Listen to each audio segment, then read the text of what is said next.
Hey guys, Wait, we're starting? Wait, 1 minute.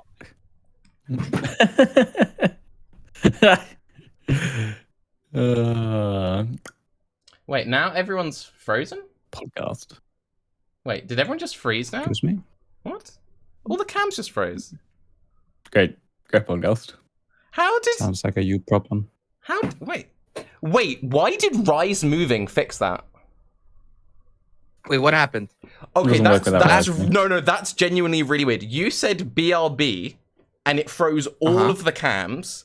The second you walked back into frame, everyone's cams fixed. The world is literally on hold for Raiz. No, chat, like you saw that, right? What is going on? Like, no, I did that on purpose. You better start fucking respecting me more, Tarke, or I'm gonna do That's it. what I... How the hell did that happen? That's really weird. With ease. It was easy for me. Time Lord. I've never had that before. That's really weird. Okay. I have it all the time. Huh. Okay, if everyone's good, then I'm actually going to start now then. Yeah, I think I'm good. Well, kind of, yeah. Hey guys, Tarke here, and today we're going to be going all through the patch notes and going over some build recommendations. But first, let's just do a quick, what did everyone think of Royale? Raiz, what have you been up to? What was your impressions of the Royale weekend? Royale was poggers. Definitely need some balance, but it's pretty much exactly what I wanted it to be. Except they did a little bit more, and I'm looking forward to more weekends of it. I think, yeah, with balance changes, it's going to be pretty spicy. And other than that, I've been playing Lost Ark poggers. Let's go. Lost Ark's really cool. Can't wait for the beta. Pog. What about you, Niggy? Yep. I loved it. It was really fun. I mean, needs a couple balance passes. There's a lot to be done. I really like the addition of the centralized skill tree. I think it's good that people don't have their own filters overall, and I don't know, it's just really fun. I couldn't stop playing. Good stuff. Ziggy? Yeah, I had a blast with it. I was super excited to see it come back in this way because it's kind of what I've been asking for years, for them to bring it back with like a little bit of specialized work towards it. And it's exciting that, like, because it's going to be on the weekends with usually a week gap between it, they can make some little changes between each week, so they can, like, you know, tweak a thing here or there, add a new skill gem, add a couple new items, like reworked items from high level down to low level, that sort of stuff. I'd also like to see things that create monsters, especially after like the first wave of people go past. So something that's on like a delay that creates monsters, whether they're like shrines or something like that take time to activate, or buildings that spawn extra monsters in the future. Something like that would work as a catch-up mechanic, but also create like more battle points where you fight over a certain territory for flash charges, items, and XP and stuff like that. More things like the flash shrines. The flash shrines are really cool. Those changed combat quite a bit because you try to camp those or try and snipe them off someone else. Very cool. I'd also love to see unique monsters in there too, like a few helix scattered around the beach that are a little harder to kill, can kill some players early on that you know, have like a guaranteed unique drop or something like that. Would be super awesome. They could also do like weekend events as well, where like this weekend Tempest is going inside the thing, or various other things like that. So they could there's so much they could do with this. I'm really excited about it. Yeah, I really like that idea. What about you, Octavian? I'm glad people are having fun. PvP has never really been my strong suit, nor has it been something I'm too terribly interested in. So I played maybe 5 or 6 rounds of Royale, had a decent time, got bored of it, and stopped. I don't think I'm going to be going back to it very much, but it's fine if something isn't my cup of tea. I'm glad a lot of other people are having fun with it, and I think it's a great addition to the game. I'm probably just not going to play it much myself. That's completely fair. You say it's not really your playstyle, but is there anything that if they would add it would excite you to check it out more? Like, is there anything they could do to make it more appealing? A lot of the stuff they've already done. I mean, the revamped skill tree and that sort of thing. I think passive XP or more mobs respawning, something like what Ziggy mentioned, would be really good, as that would help bring players into the match that didn't get that good skill gem, like Explosive Arrow or Blight or whatever, to farm their way to the middle quickly and actually get to a competitive level for the end game. But I don't know. And reintroduction of the game mode with some new skills even would probably just be enough to get me to play another 4 or 5 rounds. I just don't think that, kind of regardless of what they do with it, I'm going to be putting in more than like 4 or 5 rounds whenever it comes back, because it's just not a game mode I like. I don't know. It's not what I played Path of Exile for. Well, no, that's completely reasonable. I think that's probably the majority of the player base, to be honest. I only did probably about 5 rounds as well. I purposely decided not to go crazy on the Battle Royale because I like to take a bit of a break before League start. I kind of like to go in fresh. I don't want to break my fingers like going crazy playing BR before. But yeah, from the 5 rounds that I did play, I think the whole monster thing, the main thing I noticed, and this might be different once you've played more rounds, was it felt incredibly RNG to me when you started if you're near a chest which is available, or like if it has a good gem. I remember my first game was like a full 100 out of 100, and there were just no chests near me, and I was just running around like, well, I haven't got anything.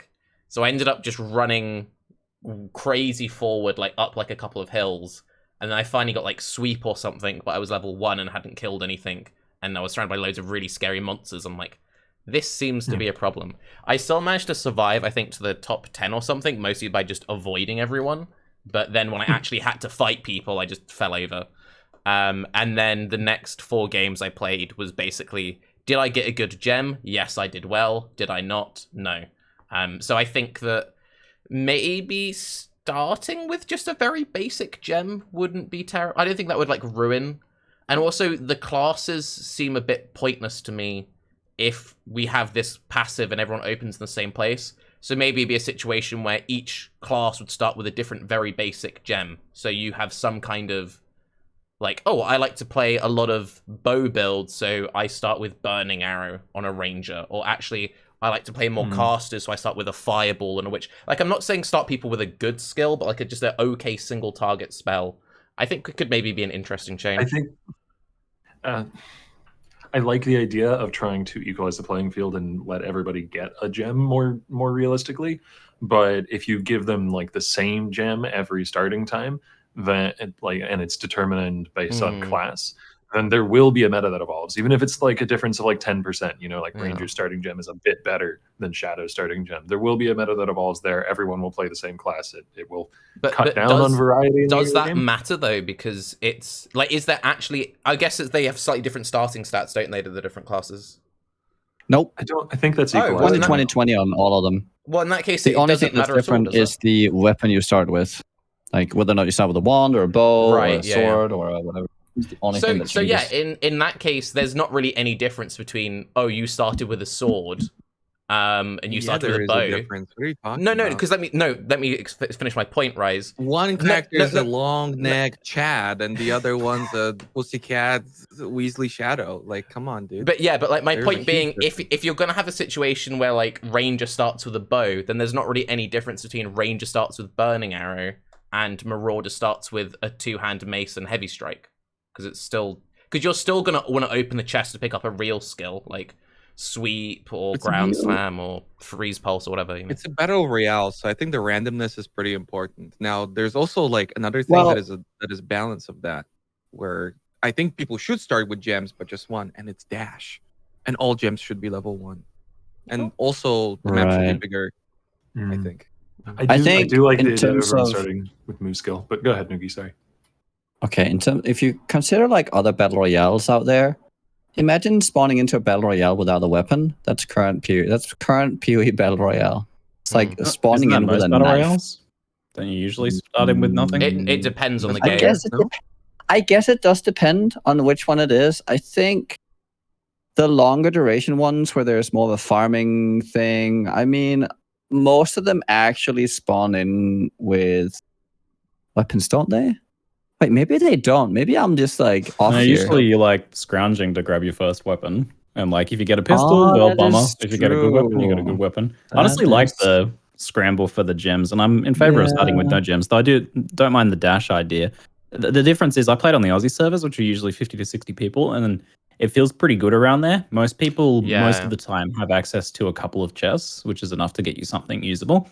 Sometimes you're fighting with someone else, like because you spawn right next to someone. So I reckon if they made it like 60 people and normalized the distances between people at the start, so that there was a little bit less like RNG over whether you started right next to someone or whether you started, a couple screens away from someone else, that would probably solve the issue in most people's eyes.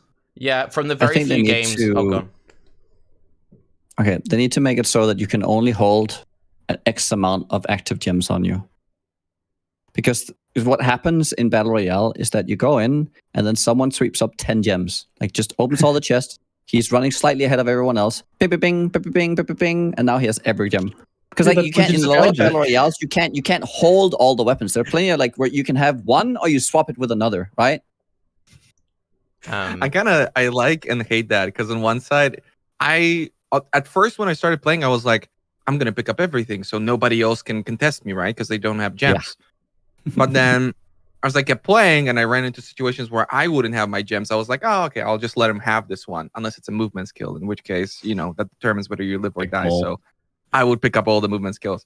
But then simultaneously, I do like situations where I randomly find a corpse of like an explosive arrow dude, or I kill somebody and he's God, like Reap and Cyclone, Whirling Blade, like all of it. He just has everything. Yep. And I'm like, oh shit, what build do I play now? Because that's what I would mostly do. I wouldn't like the level 1 skills. So I'd mostly like get a skill to farm up, get level 4, and play something like Reap or Cyclone. I really enjoyed that.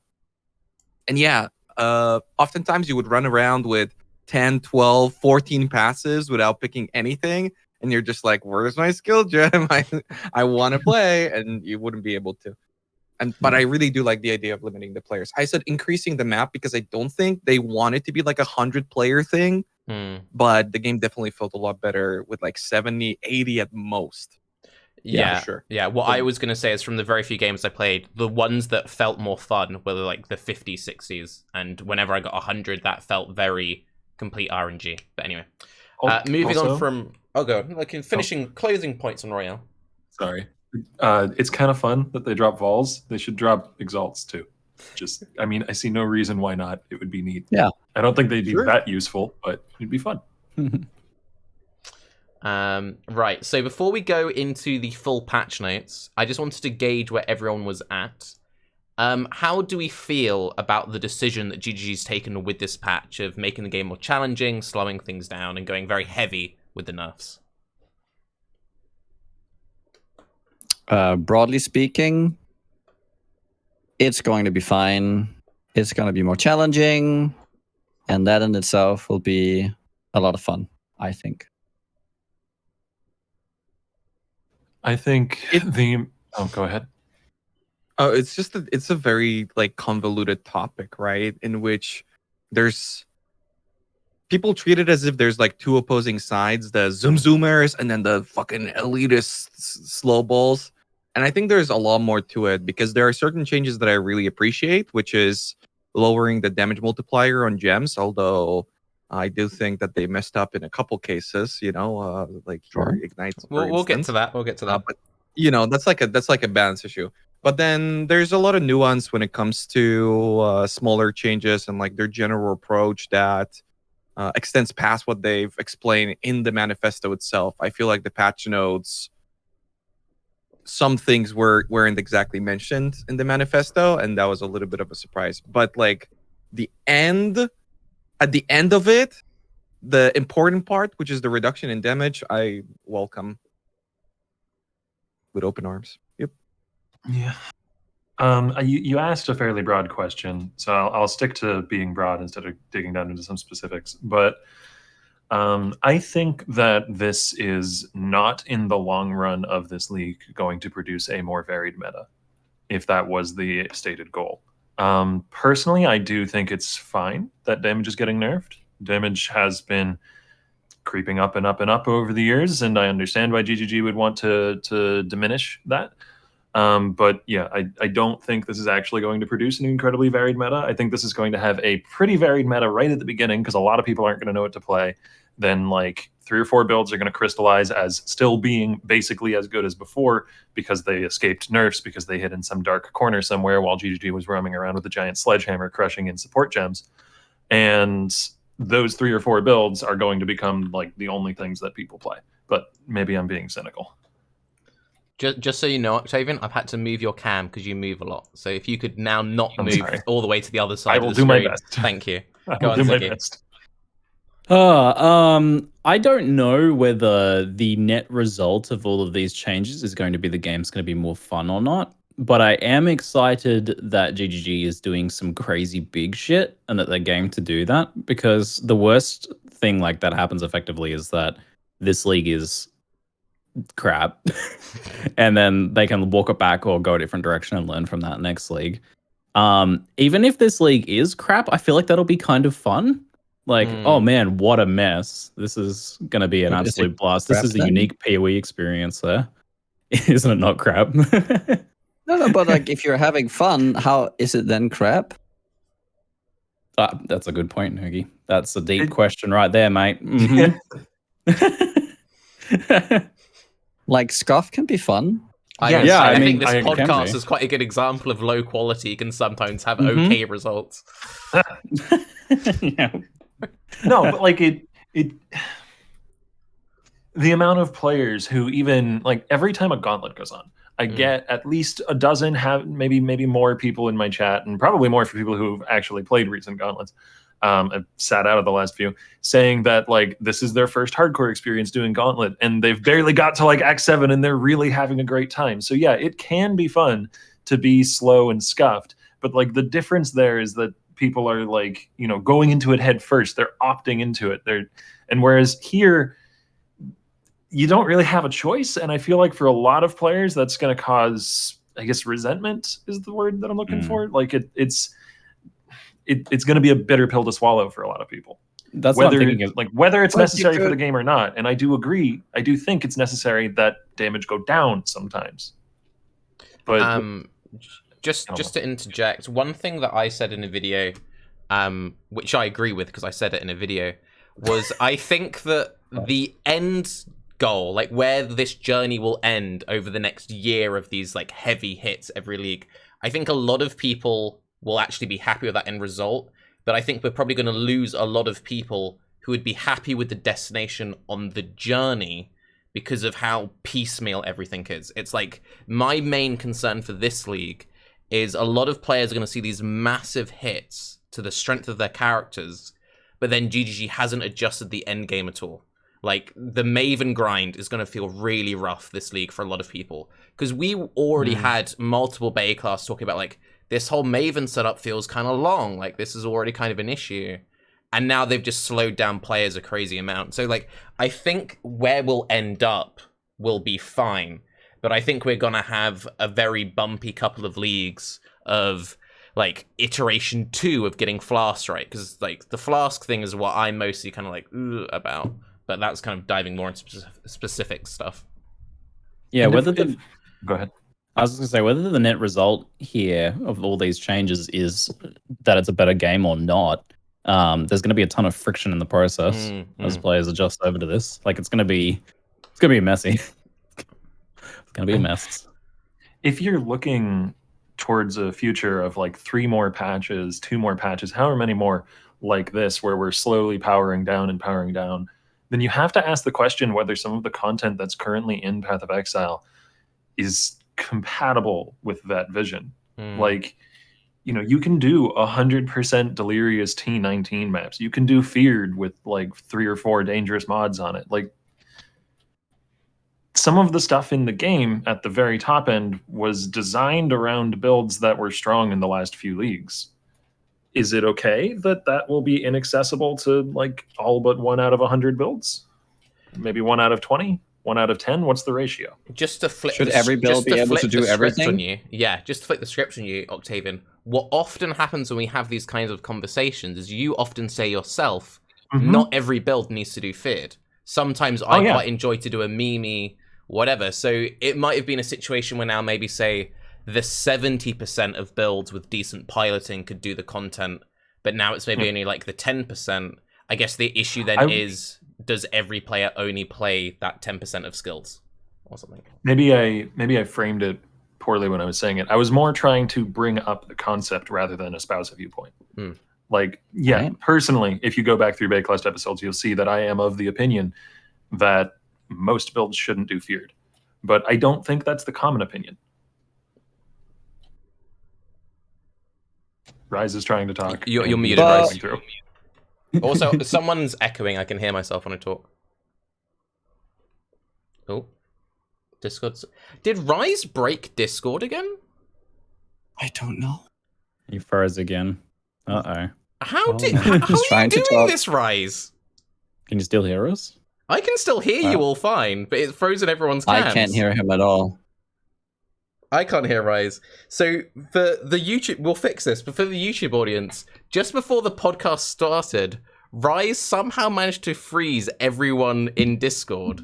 And then as soon as he fixed his stuff, it fixed everyone's, and he's done it again. That's very impressive. Yes, I'm sure it's Raiz. Yes. Anyway, if you can hear us, we can just keep talking. While Yeah, you fix we it. can hear everyone but Raiz, so just keep Okay. talking. Sorry, Raiz. I have a counterpoint to Octavian in regards to, well, they're adding all this stuff for Feared. But over the last like many years, and with the way they've structured their game to be playable for so long, and like if you look at Axe, for instance, they're still a challenge, right? Yeah. They're trying to reintroduce difficulty, so there is like a pacing that they want to have throughout the game. That also means that there are certain bosses throughout the game that are of a certain challenge. So by constantly introducing power creep, do you think it's okay to trivialize and to basically remove content by then adding? Because like adding power has the same effect as removing power.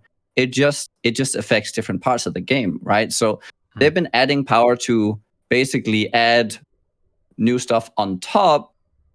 Or they've added like Feared so that all this extra insane power we got had somewhere to go.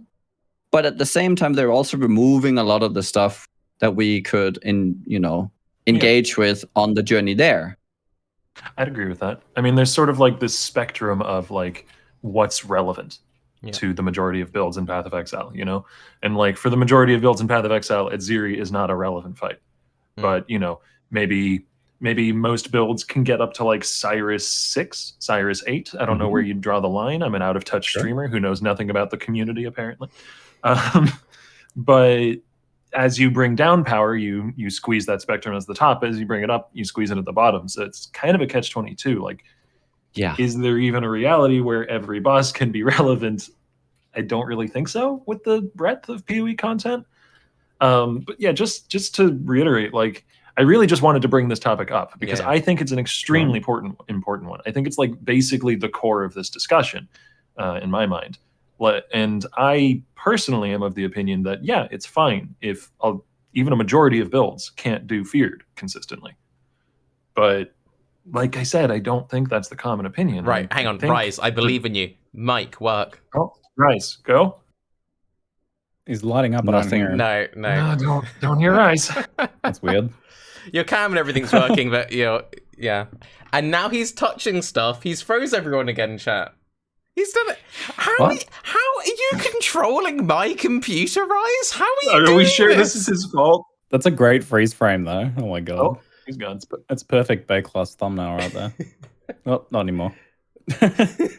Nothing. He's back and slightly darker, but still muted. And all the cams are frozen again. He'll work it out. Right, I'm going to talk while he fixes that. I think one of the things that is really obvious with this situation is that GGG kind of let their vision of the game kind of get lost over 4 or 5 years of just spectacle creep. Not necessarily power creep, but just spectacle creep. The idea of every patch, new influence mods, new this, new ascendancies, new everything. And then stuff just gets more and more powerful. And now we're in the situation where GG's trying to like reclaim their game. But Path of Exile has been the full gotta go fast Zoomer game for much longer than it was ever the like OG super hardcore ARPG. And when I say hardcore, I don't mean like hardcore versus softcore. I mean hardcore as in like the game was just really difficult. Go Raiz. The game was super game. No. Yeah. Raiz is dead. Oh no, yes, you said Wait, meow. meow? Yes, go. What? Wait, it actually worked? I didn't Yes. even Yes. change anything. I was just clicking settings on and off. Right, What don't the- Let him touch anything. speak. Go.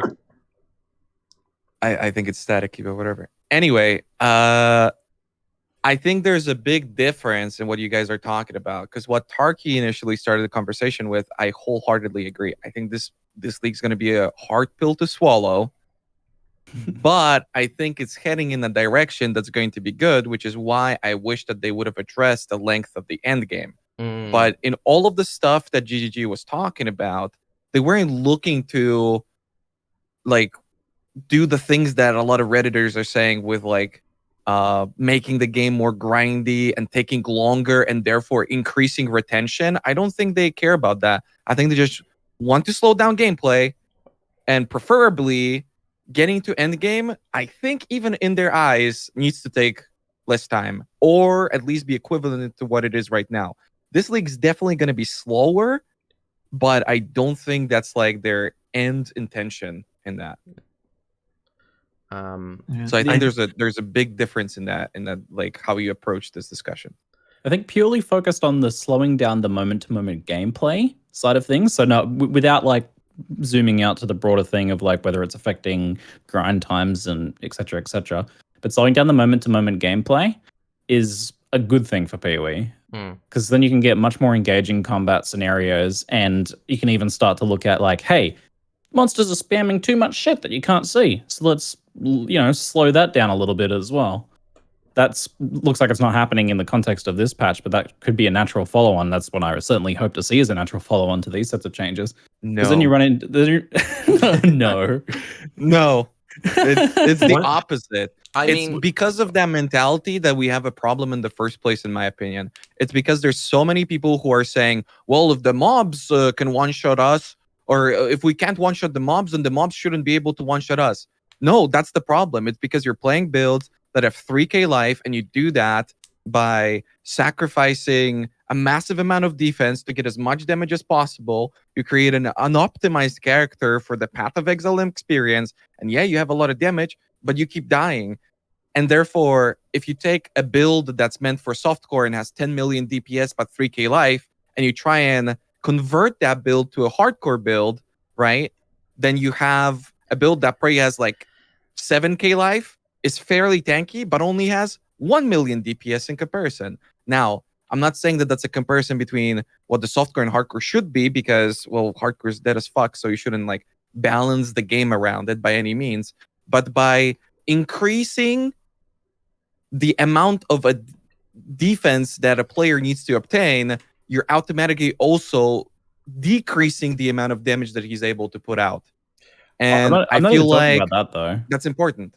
I'm just talking about making it so that you can see what the fuck is happening in the gameplay and react to it. I'm not talking about like balance That's of not life gonna and defense and happen. building tanky enough and stuff like that. That's not gonna happen. No, How can it happen in PoE? you can get the There's already perfect middle ground, examples of but it happening.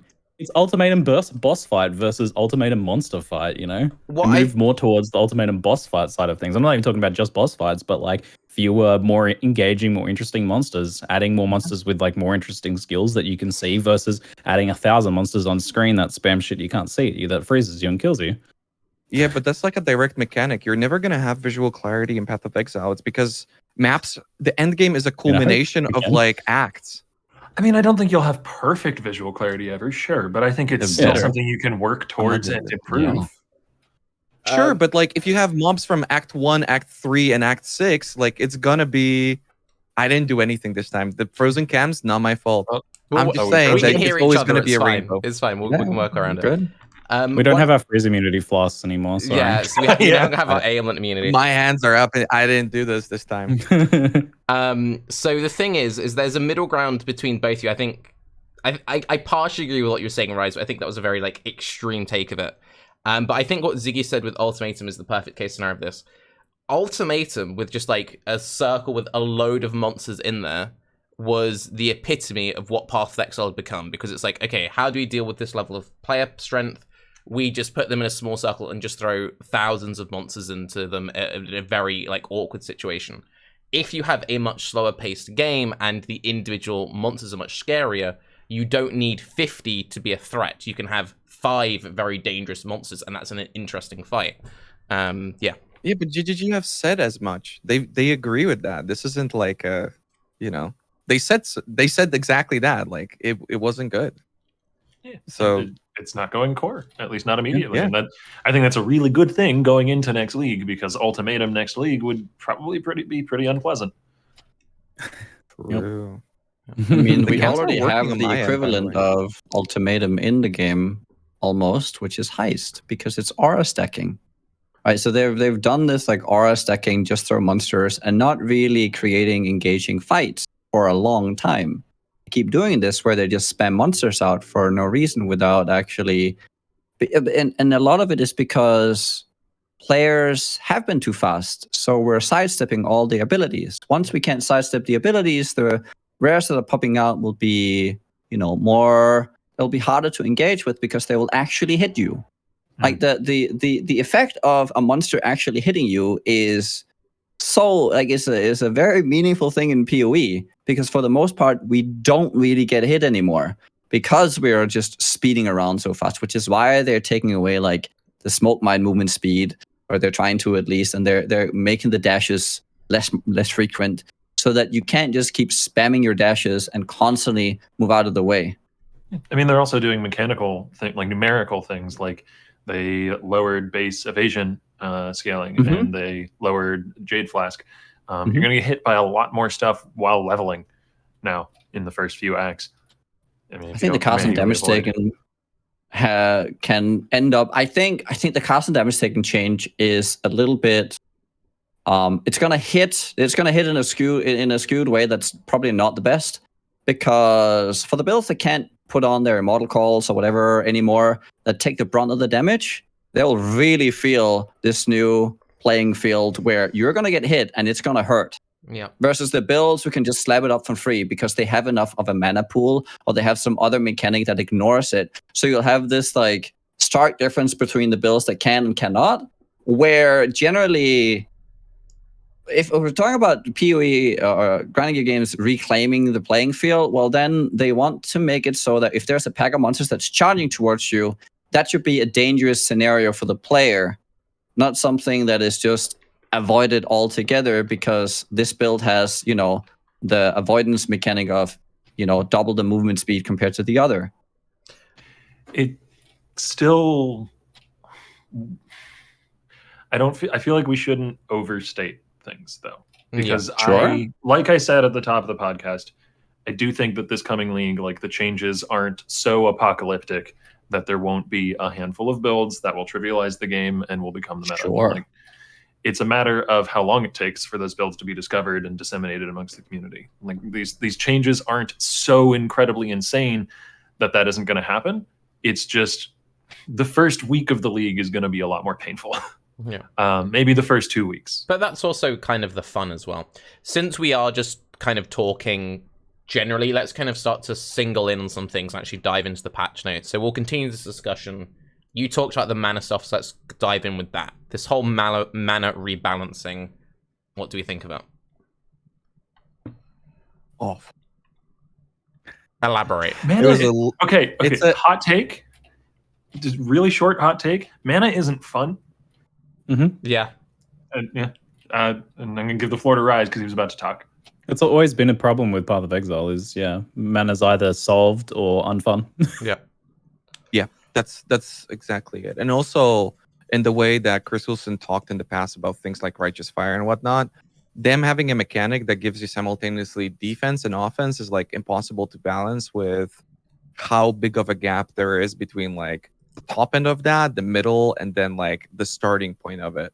So I definitely think that they went with the change that they went with, which is literally annihilating it for everybody but people who put in a lot of currency, in which case it's basically aura stacking 2.0, except aura stacking was like actually completely ridiculous, and mana was like only completely ridiculous in like scenarios where you genuinely invested, which I mean, it's the same case. So either way, it's a lazy fix, but I get where they're coming from. Yeah, it was just kind of a matter of time, when the second they introduced the archetype with how mana builds were in the past, it was like, yeah, it's either going to be very strong, which it has been since the release of Archmage, so a long time now, until eventually now it's like unplayable. And I also think that a big problem of it was the fact that so many people played it on SSF. I think that genuinely had an impact on like their decision. Like if this is so accessible and so playable by everybody with very minimal investment, You're talking get it about out. It's you're too talking about comfortable. Archmage stuff now, right? Yeah. I don't know I if just that wanted to- SSF was the problem there. I feel like the standard boys with their run in and literally one shot every feared with their Archmage miners or whatever. I think that was the main cause Right. of just, anything. Just to backtrack But they a bit. didn't nerf that though. Just to backtrack a bit. I mean, 'cause they just did. Just to No, they didn't. Just to backtrack a bit, Raiz. We can talk about Archmage later, but talking specifically about the mana multiplier changes, because that was the starter of this thing, and then you kind of went on an Archmage. What the Yeah, fuck? that's what I was talking. We when were I said all mana talking isn't about fun, mana and I mana meant- Oh, I multipliers. completely missed the point. as a broad concept. Yeah, yeah. Good one, Raz. I like Archmage builds. I enjoyed playing those. Sorry, I'm too about it. I'm way too about the mana. Sorry about that, guys. It's right. My fault. I will say though, because just to agree with Octavian's early point, and I think we've talked about this before on Baeclast, resource systems can be fun if you design your game around fun resource systems. I think that was one of the things that Diablo 3 actually did quite well, is most of their classes had quite interesting resource systems. And Archmage as a concept proves that mana can be fun and interesting when you have this entire kit built around mana. But for just the average attack build or the average spellcaster build, mana isn't very interesting. It's a problem until it's not, and when it's not a problem, you never think about it. And yeah. Yep. Do they want to change that? That's the problem. I mean, it seems like they want to change that. It seems Well, like they've increased all the multipliers by like 40-50%. I feel like But it's yeah, I don't but know like if if that's it's don't not because of change that. fun, if it's not a statistic, right? Like if you want it to not be, for it to not be a point to it, then Are In you my are you mind- sure though that just quickly, are you sure that what they're doing with the mana is because they want to make it more? Because to me, it sounded like this was more of a global approach to the other things they were they wanted to normalize this mana cost across gems. To me, It's Right? weird. It's more about getting consistency across the board rather than having to. I don't think this was intended as like another stab in the gut for Yeah, but like why the didn't- PoE players. the way that why I didn't read they the consistently changes, decrease it then? the way that I read You the know? changes, and you can disagree with it, is they were trying to go back to the beta experience where like you would legitimately struggle to run a 6-link. Like you would choose sometimes not to run a 6-link Right. because of the mana cost. I feel like that's what they were trying to go for. And It's like very even, weird that this wasn't in the manifesto. It is like, the mana very changes. weird. it Yeah. feels big. Yeah. And one Just of the kinda things like they said, which I found interesting, which was about the mana flask stuff, is there's a line. It's like a throwaway line somewhere, kind of like it's less of an opportunity cost because we've nerfed utility flasks. There's like a thing about how like it's better to run a mana flask now, and it seems like they're trying to get people to run like mana flasks and build and stuff.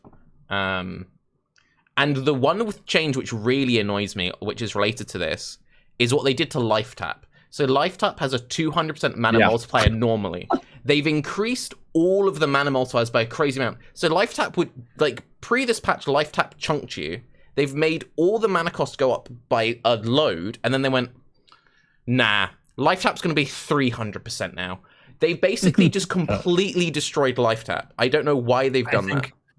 I think the goal there was to make it so that Lifetap would cause a noticeable, maybe small, maybe like 100 or something, but a relatively noticeable dip in your health for like a 4-link utility skill usage. Yeah, But the side effect is if you put it in a 6-link, now you have to have really good health sustain or you start murdering yourself. I mean, I felt it on the trappers I played last league. And they had like Don't good doubt it. sustain. And they felt it then. And now the mana cost has gone up by a crazy amount. I just don't see anyone running Lifetap now, except for maybe like you might even legitimately one-shot yourself with activating Corrupting Fever with Lifetap. I believe in some Because cases old that builds now build would, would, like, yes. you would press it and you'd go down to like 10% life. So how are you actually meant to use Lifetap in that skill? No. Have enough life. Just for a ref, you don't And use it. maintain it rather than spamming it. You click it once. I mean, No, but I think you'll actually die on the first click. Depends on the not if you have enough life. I mean, I How- mean, how much is that going to cost? How much was it costing you in the build that you ran this league, Niggy? I don't know, a couple thousand, Right. Okay. So it's going to be like what, like 4,000-5,000 now? 4,000. Yeah, could be. I'm I mean, telling it you could guys. be very scary.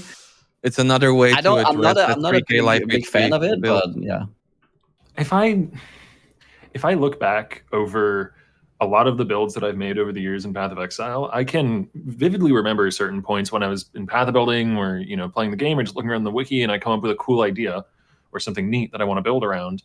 And I get really excited to make the character. And I have that the things that make me come back to Path of Exile, essentially, is like, oh, that would be really neat. Oh, that's a really cool idea. Oh, you had a really neat idea. And literally 0 of those times has it been related to mana cost. Literally 0. Mana cost is just, it's a chore in the same way that like capping res is a chore, I guess. So it does have some impact on the build. I'm not saying everything should be resourceless, but if they want to manipulate it, like provide some other tools as well to deal with the changes. I don't know. I'm annoyed. I'm inarticulate when I'm annoyed, and I'm annoyed. Listen, everybody says the flasks are terrible. Just use a mana flask instead of one of the new terrible flasks, and you're good. I'm probably gonna use that's what most people are gonna do. Fixes everything.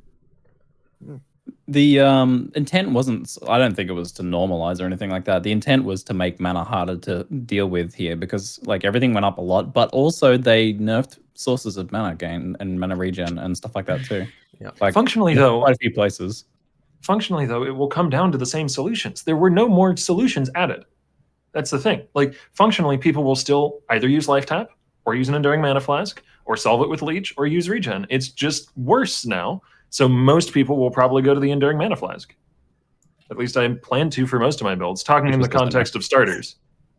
Yeah, but to be fair, I think the Enduring Mana Flask nerf is not enough of a nerf for it to not be a mana solution for most builds. I mean, it's a buff as a mana solution, no? Because they extended the duration by decrease the amount you regenerate, so it's better. And the amount is still going to be enough to solve mana if you're not like a Mind Over Matter build or for sure. It's still like 300 mana per second. I mean, it's a ton.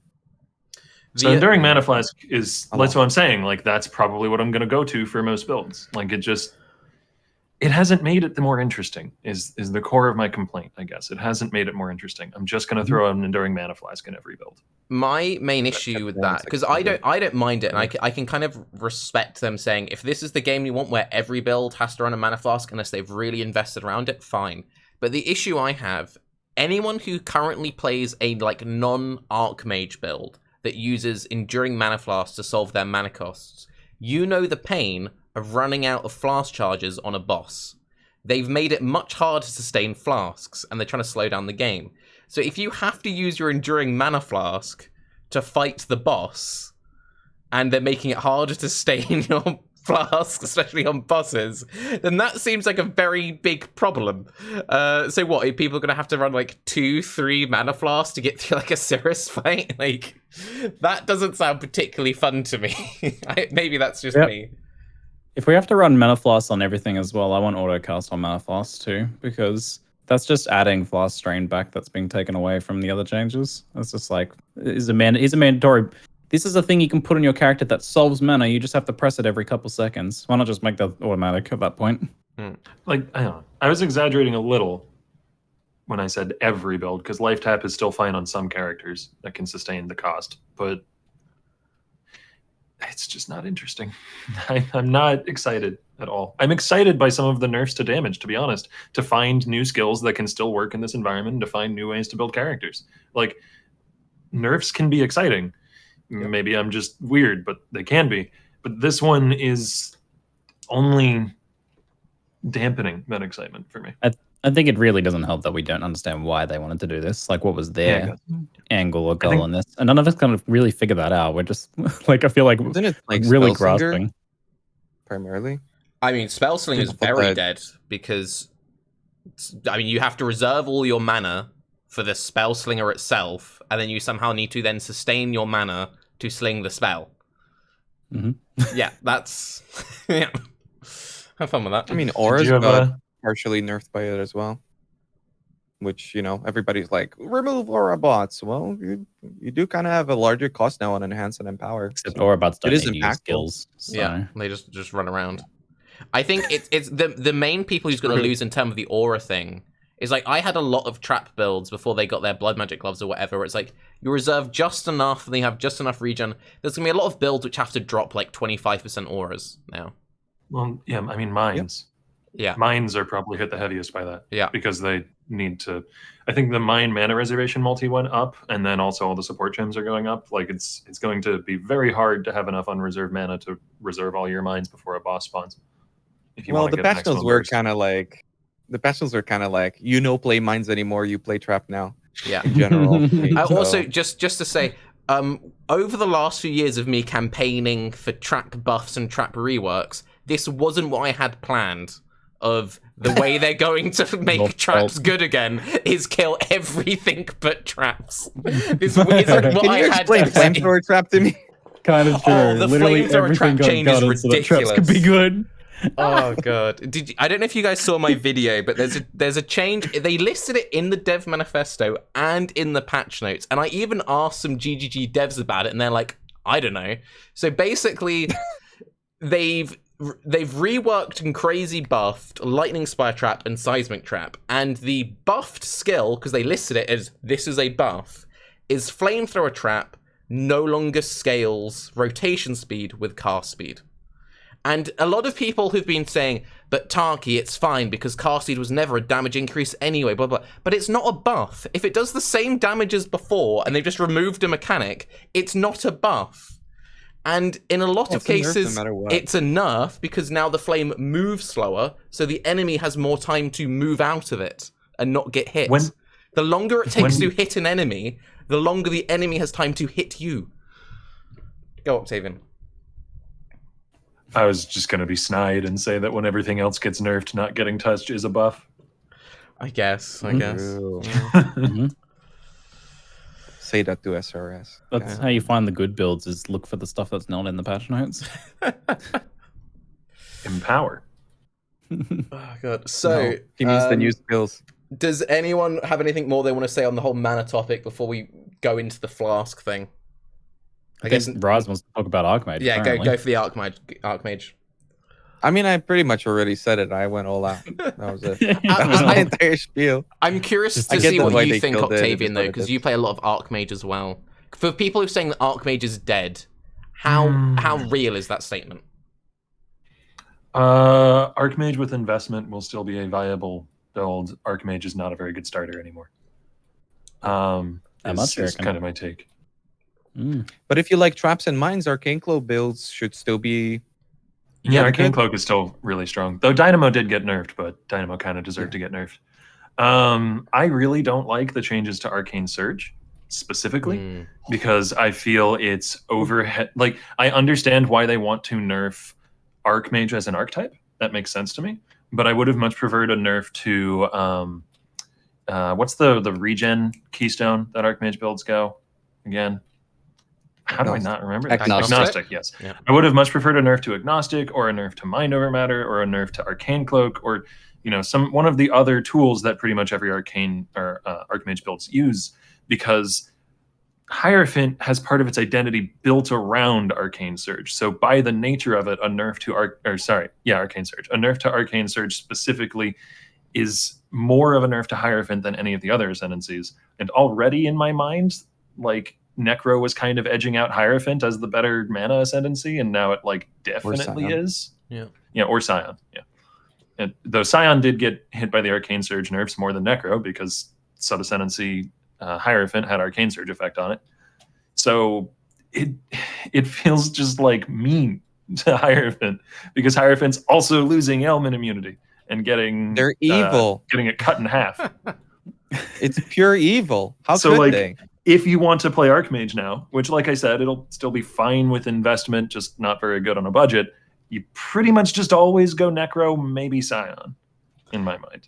I mean, the one thing character gets cast speed. It's insane. Yeah, the one thing that I did kind of like about how they hit the mana builds is they only really hit Archmage, which means, as Raiz said, if you played just a Mind Over Matter build, those are still looking very good. And I would say they're looking especially good with all these mana changes now. Because if you're playing a Mind of Matter build, you don't need to worry about your mana cost because you just got so much mana. So yeah, mind over matter trappers or totems or whatever are looking pretty. And now that they've also removed Second Wind from the game, you can remove it from your Arcane Cloak setup and use the newly buffed efficacy augers, you know?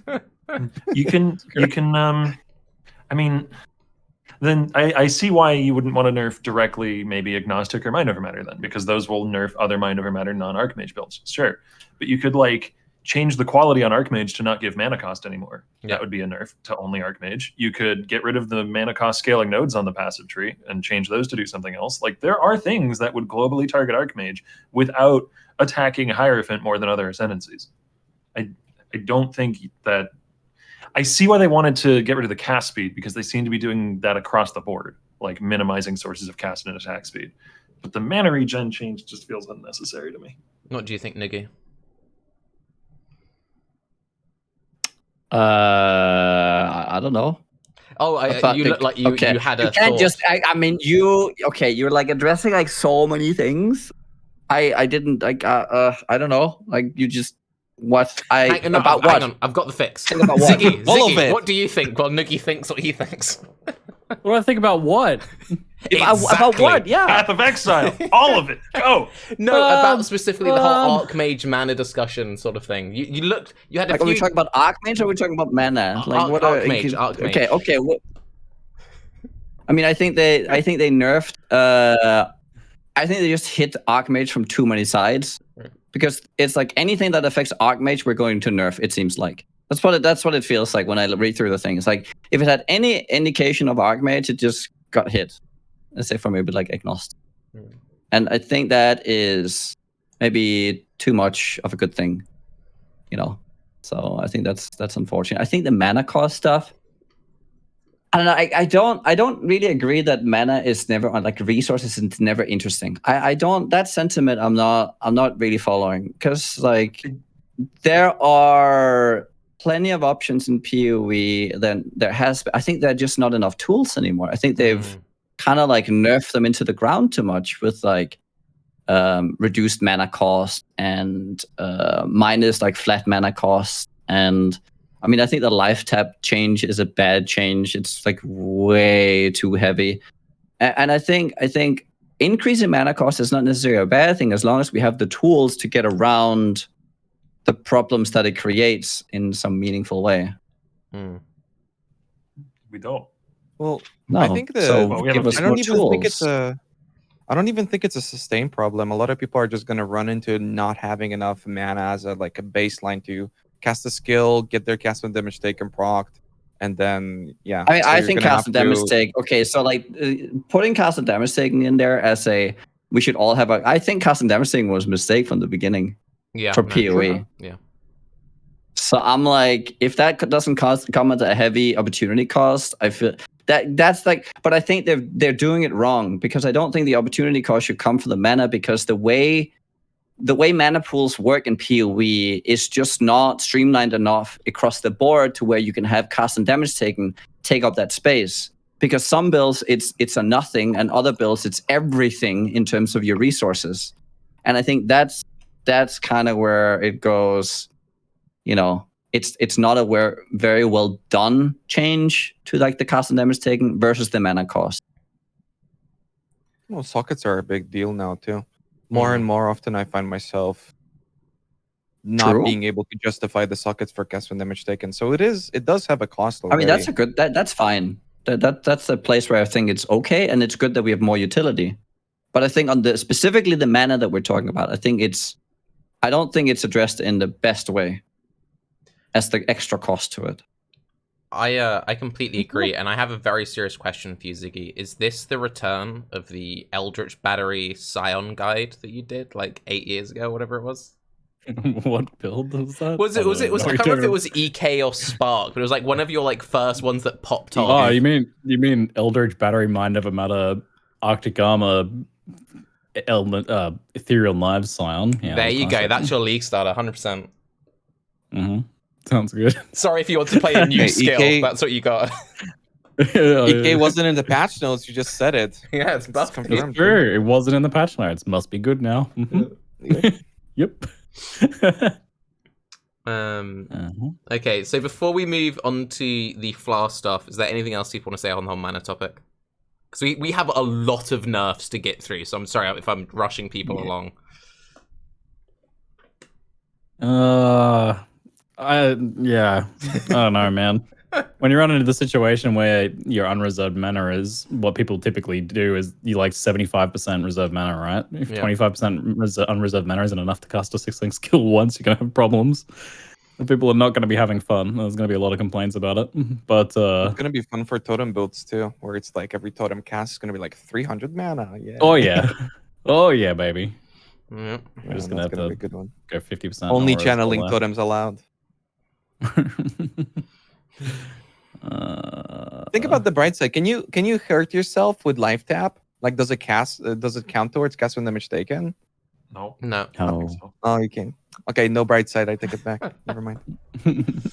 I mean, that would be even worse. It only got slightly nerfed for RF builds. Okay, Yeah. there you go. But that would Upside. be even worse though, Raiz, because you would life tap, lose all of your life, trigger your cast on shake, and then be as well. So you then have no life, no mana. Perfect system. Yeah. Okay, let's get into the whole Flask thing. So we've all said multiple times on this podcast that we want them to address Flask. We are not happy with the current state of Flasks. How excited are we for the new iteration of Flasks? Go. I really like it. I didn't even think, Oh, okay. honestly, I might be very different from the rest of the crowd. I never had a problem with Flasks. It never personally affected me. I found it dumb overall for the game to be played that way, but it personally never affected me. And now these changes, I don't know, I look forward to something changing, even if it's not necessarily going to like improve that many people's experience. I'm just glad that they're doing something, and it's probably not going to affect me that much personally. And I think overall for people on average, once they get used to it, because undeniably next league was going to feel like shit. We've been through some like big nerfs and big changes in the past, and even for somebody like me who looked forward to it, I would play the game for the first couple days and I'd be like, oh, this is boring. But then eventually I'd grow to like it. And I hope that the same thing is going to happen with Flasks, and it's going to be available for people too, because we don't really know like the drop rate of the enchantment currency stuff and all that. So yeah, I'm quite looking forward to it, but I like change, so we'll see. Now shit on it. Come on. You hate it. No, okay, so I actually also like the changes, but I think this might end up not doing what they wanted to do. And I think it might just be a short-term solution where we end up in the same place, just slightly different in not too long. So what I mean by that is that there are like other good Flasks, like Taste of Hate is still there. There's like Taste of Hate plenty is of ways insane. that you can have. Yeah. I mean, there are plenty of like good Flasks that can be pushed to a duration that's long enough. There'll be a little bit more of an emphasis again on getting the Flask nodes to get you back to the point where you were before. You will feel like it is mandatory to then now add monster to your map every time, because then you can have permanent Flask up time. Yes, there will be like certain Flasks that can give you like buffs, but I mean, there are plenty of good Flask stuff out there that you can permanently buff yourself with that is worth it. And like having a permanent Quicksilver is still going to be something you want, because you still want to run fast. That doesn't change even though you're not running as fast. You still want to run fast. So if there's enough monsters still to kill, then people are still going to have permanent Flask. They're still going to click them all the time. I mean, I know that they're adding the automated stuff on, but that doesn't make the Flask. Can we make the Flask like automate itself when it runs out? Do we know that yet? I don't think we know all the different conditionals. Right. It's So I just they guess it have depends on like, triggers. yeah. Actually, I mean, I guess it'll depend on how good will that system be, question, like Ziggy, the automation system. Ziggy, you might know the answer to this because I don't know it. With the trigger Flasks, can we still manually activate them, or do they only work on the trigger conditional? I actually don't know for sure on that one. I think you can still manually activate them. Because if you can still I'm not manually 100%. activate them, then that's not that big of an opportunity cost. But if it's a situation of they only work on the trigger, then that is a insane opportunity cost, because that means, like, if you had your freeze removal on there, for example, you're effectively never having a flask up unless you're frozen. You're just like losing a I flask don't up think they completely. would do that. You don't I think don't you would think do they it would which do way, that. Raiz? Like, I don't think they would disallow you, like, not allow you to click them. I Right. mean, that would be insane. The opportunity cost GGG is is like, a oh flask shit, is- we gotta change it right now. We can't click them. Wait a minute, guys. I think I the mean, that would be opportunity cost is crazy, I that agree. your auto cast uses all your charges, and then when you go to use it manually, it's not there anymore. And I guess the opportunity cost is also not having the other currency on it. That does the enhancing effect or duration as well. I mean, Flask open, like, to build a system where only, like, the suffixes of a flask are usable, but the flask itself and the prefix is, like, useless unless triggered. I mean, that would be insane. It didn't even cross my mind that you wouldn't be able to click them. Oh, that'd be nuts. But to be fair, I mean, they are adding multiple, because mostly people are talking about the flasks being automated, but they're also adding the, if you click your flasks, it's much better now system as well, so... I guess the jury is going to be out on this because we won't know until we see the extent to which they are adding new functionality to flasks and how it's going to play. It's even hard to tell, like, to make a call. Yeah. Some people think that you're just never going to have flasks now. But I think you will. I don't think that's the 100%. case. Oh, totally you'll be... Because, like, Yeah. you could maintain your flask before with Pathfinder, literally just off the auto-generated charges, and that still exists. Yeah. And I was very surprised about the... Pathfinder thing is buffed because we've now got more nodes. They said they're adding more flask charge node stuff to the tree. So if you pick up all the new stuff... There's a lot. I was really surprised they didn't change the Pathfinder flask generation. I think Pathfinder is going to be sleeper OP for that because you'll just always have Raider uptime. in general. Scion Crystal skin thing didn't will be get the one. changed. Yes. Yeah. Reduced flash charges used and increased gained on belts is going to be worth a lot more on, on like a decent belt in trade leagues. Keep an eye out for that. It's already a nice It was one. already OP. And another specific point, Roomies has now been nerfed 4 times, arguably 5 if you count the nerf to Granite Flasks as a separate nerf. True. It's still a good flask. It's FYI. Granite Flasks, I was surprised that they kept the numbers on Jade Flask and Granite Flask the same, where it's 1,500. I was sure that Granite's going to be like at least 2K, and then Jade's going to be like at most 1.5, but maybe like 1.2K. The fact that Granite and Jade is the same is very weird. And then Wasn't Granite Stibnite originally also 30,000? was 10,000. 10,000? Yeah. Nice. That was good. I mean, Roomies was originally 40% block and 20% spell block, so pretty good, you know? Yeah. Not to mention And they that say back we then have you power could get like creep. 90% max block. It was good. And now 100% crit rate diamond flasks as well. And they keep saying we have power creep, eh? Flasks have gone in the opposite direction, baby. What's your guys' take on the... I'm actually... The Diamond Flask change, I'm quite happy with. What do you guys think about that? Good change. It Like makes other sources Go ahead. relying on lucky as a way to enable crit builds, and it's like the mandatory way to play, creates these like stupid scenarios where you don't have your diamond flask and your build just feels ass. Mm-hmm. And it's like I never like the meta around the diamond flask because it just, I don't know, it encourages you to just get 50% and not really bump your crit up, and I don't know. So many times I just remember just going into a boss fight and then, I guess I need to like portal out and portal back in and diamond up again. It's like that didn't create a good feeling of playing crit builds. Yeah. It's neat as well that other sources of lucky in the game are much more of a consideration now. At least for me. The keystone that deletes your helmet, but gives you lucky crits is like a bit more worth using now that that's much harder to get. Yeah. I also kind of like it from the point of view that I've always had a lot of issues with crit in the game because of how much it usually just completely dominates over Elite Overload and Resolute techniques. And the times when Elite Overload and Resolute techniques have been good is generally because it's like bleed is busted or something, or like you can get just enough. And I like the idea now that you might be a crit build that is like RT for quite a long time, and then when you transition to crit, it's like, oh, I'm actually transitioning to crit now, rather than just oh, I've gotten like 2 passive clusters and thrown on a diamond flask.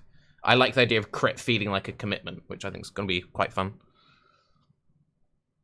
Like leveling with crit's gonna be interesting too, where you're just like slowly phasing out the crit support that has been changed now. I feel like that's gonna be a pretty big power spike where eventually you're like, I've got enough crit. Yeah. I'm just gonna remove my crit strikes gem, and suddenly I just do like 30% more damage. It's pretty freaking good.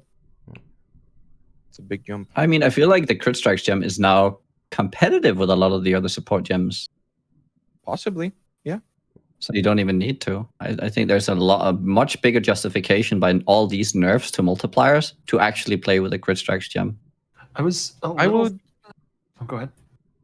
Oh, I would just like look at it the same way I look at, I don't know, like Unleash and Spell Echo, where initially Unleash is usually better and then Sure. eventually Spell Echo becomes much better. Yeah. So it's like the same thing. I don't think that people aren't gonna phase it out because you still get so much crit, you know, even as non-assassin. Like Inquisitor, it's crazy. It's very It's so build much crit. dependent. None of that got nerfed. Yep. It's true. Ziggy, have you got any takes on the crit stuff? I think leveling crit when you do like goofy crit leveling builds, which is kind of fun in the past, but a bit difficult, is going to be a bit nicer now. Though the gem's a lot stronger earlier on because it's got the flat crit is 2% across the board now instead of ramping up as you level. So have fun with that, I guess. I have no other opinions on that. It's like, yeah. All right. Mhm. Let's hit the ailment discussion because we still need to get into the build talk stuff. We're still just like trying to hit the big main things of the nerfs. So the ailment and curse changes, which I'm surprised you guys didn't mention during the whole Flask thing. And that's another thing that I find interesting.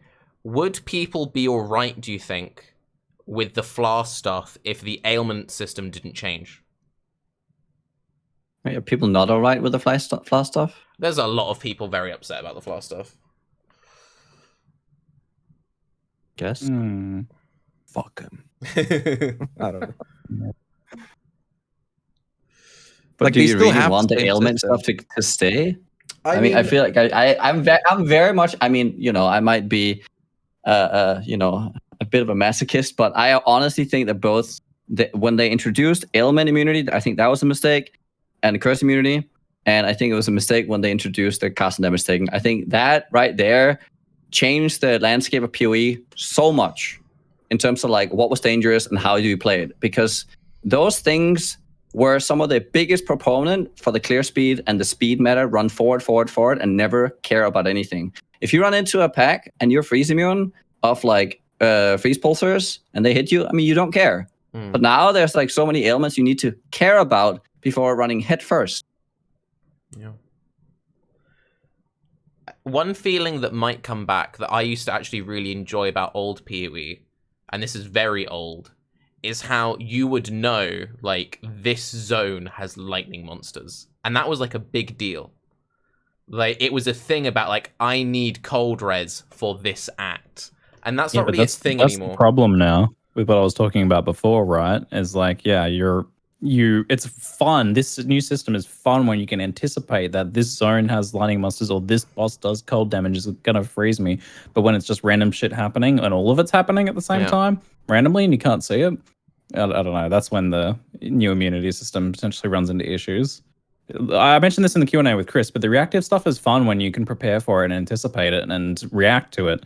But when it's just you're running around in an ultimatum in circles and you get frozen, you can't really tell because you're dead. Yeah, that's not so fun. So I'm just gonna auto ailment removal on all my flasks. I'm just gonna have 3 auto ailment removals probably, and then be happy I'm not pressing so many buttons.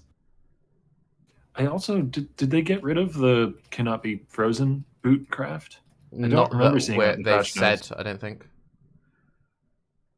So you can still craft it on boots. Didn't get rid of the onslaught. They didn't say anything about removing stuff from like a cultist, saboteur, chieftains. They've still got their immunity stuff as well.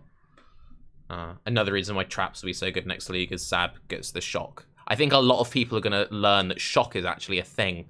I've always thought people haven't respected shock for quite a long time, but now people will be like, oh, shock 50%, because they can also see how much they're getting shocked by as well, you know. No, you won't. Pretty Be nuts. dead. True. You can't see the debuffs when you're dead. Yeah. I think also a big thing was that they're finally taking back the, like, you can use a warding to be immune to map curse. I never thought that they intended for that to be the case, because they didn't mention it in the patch notes.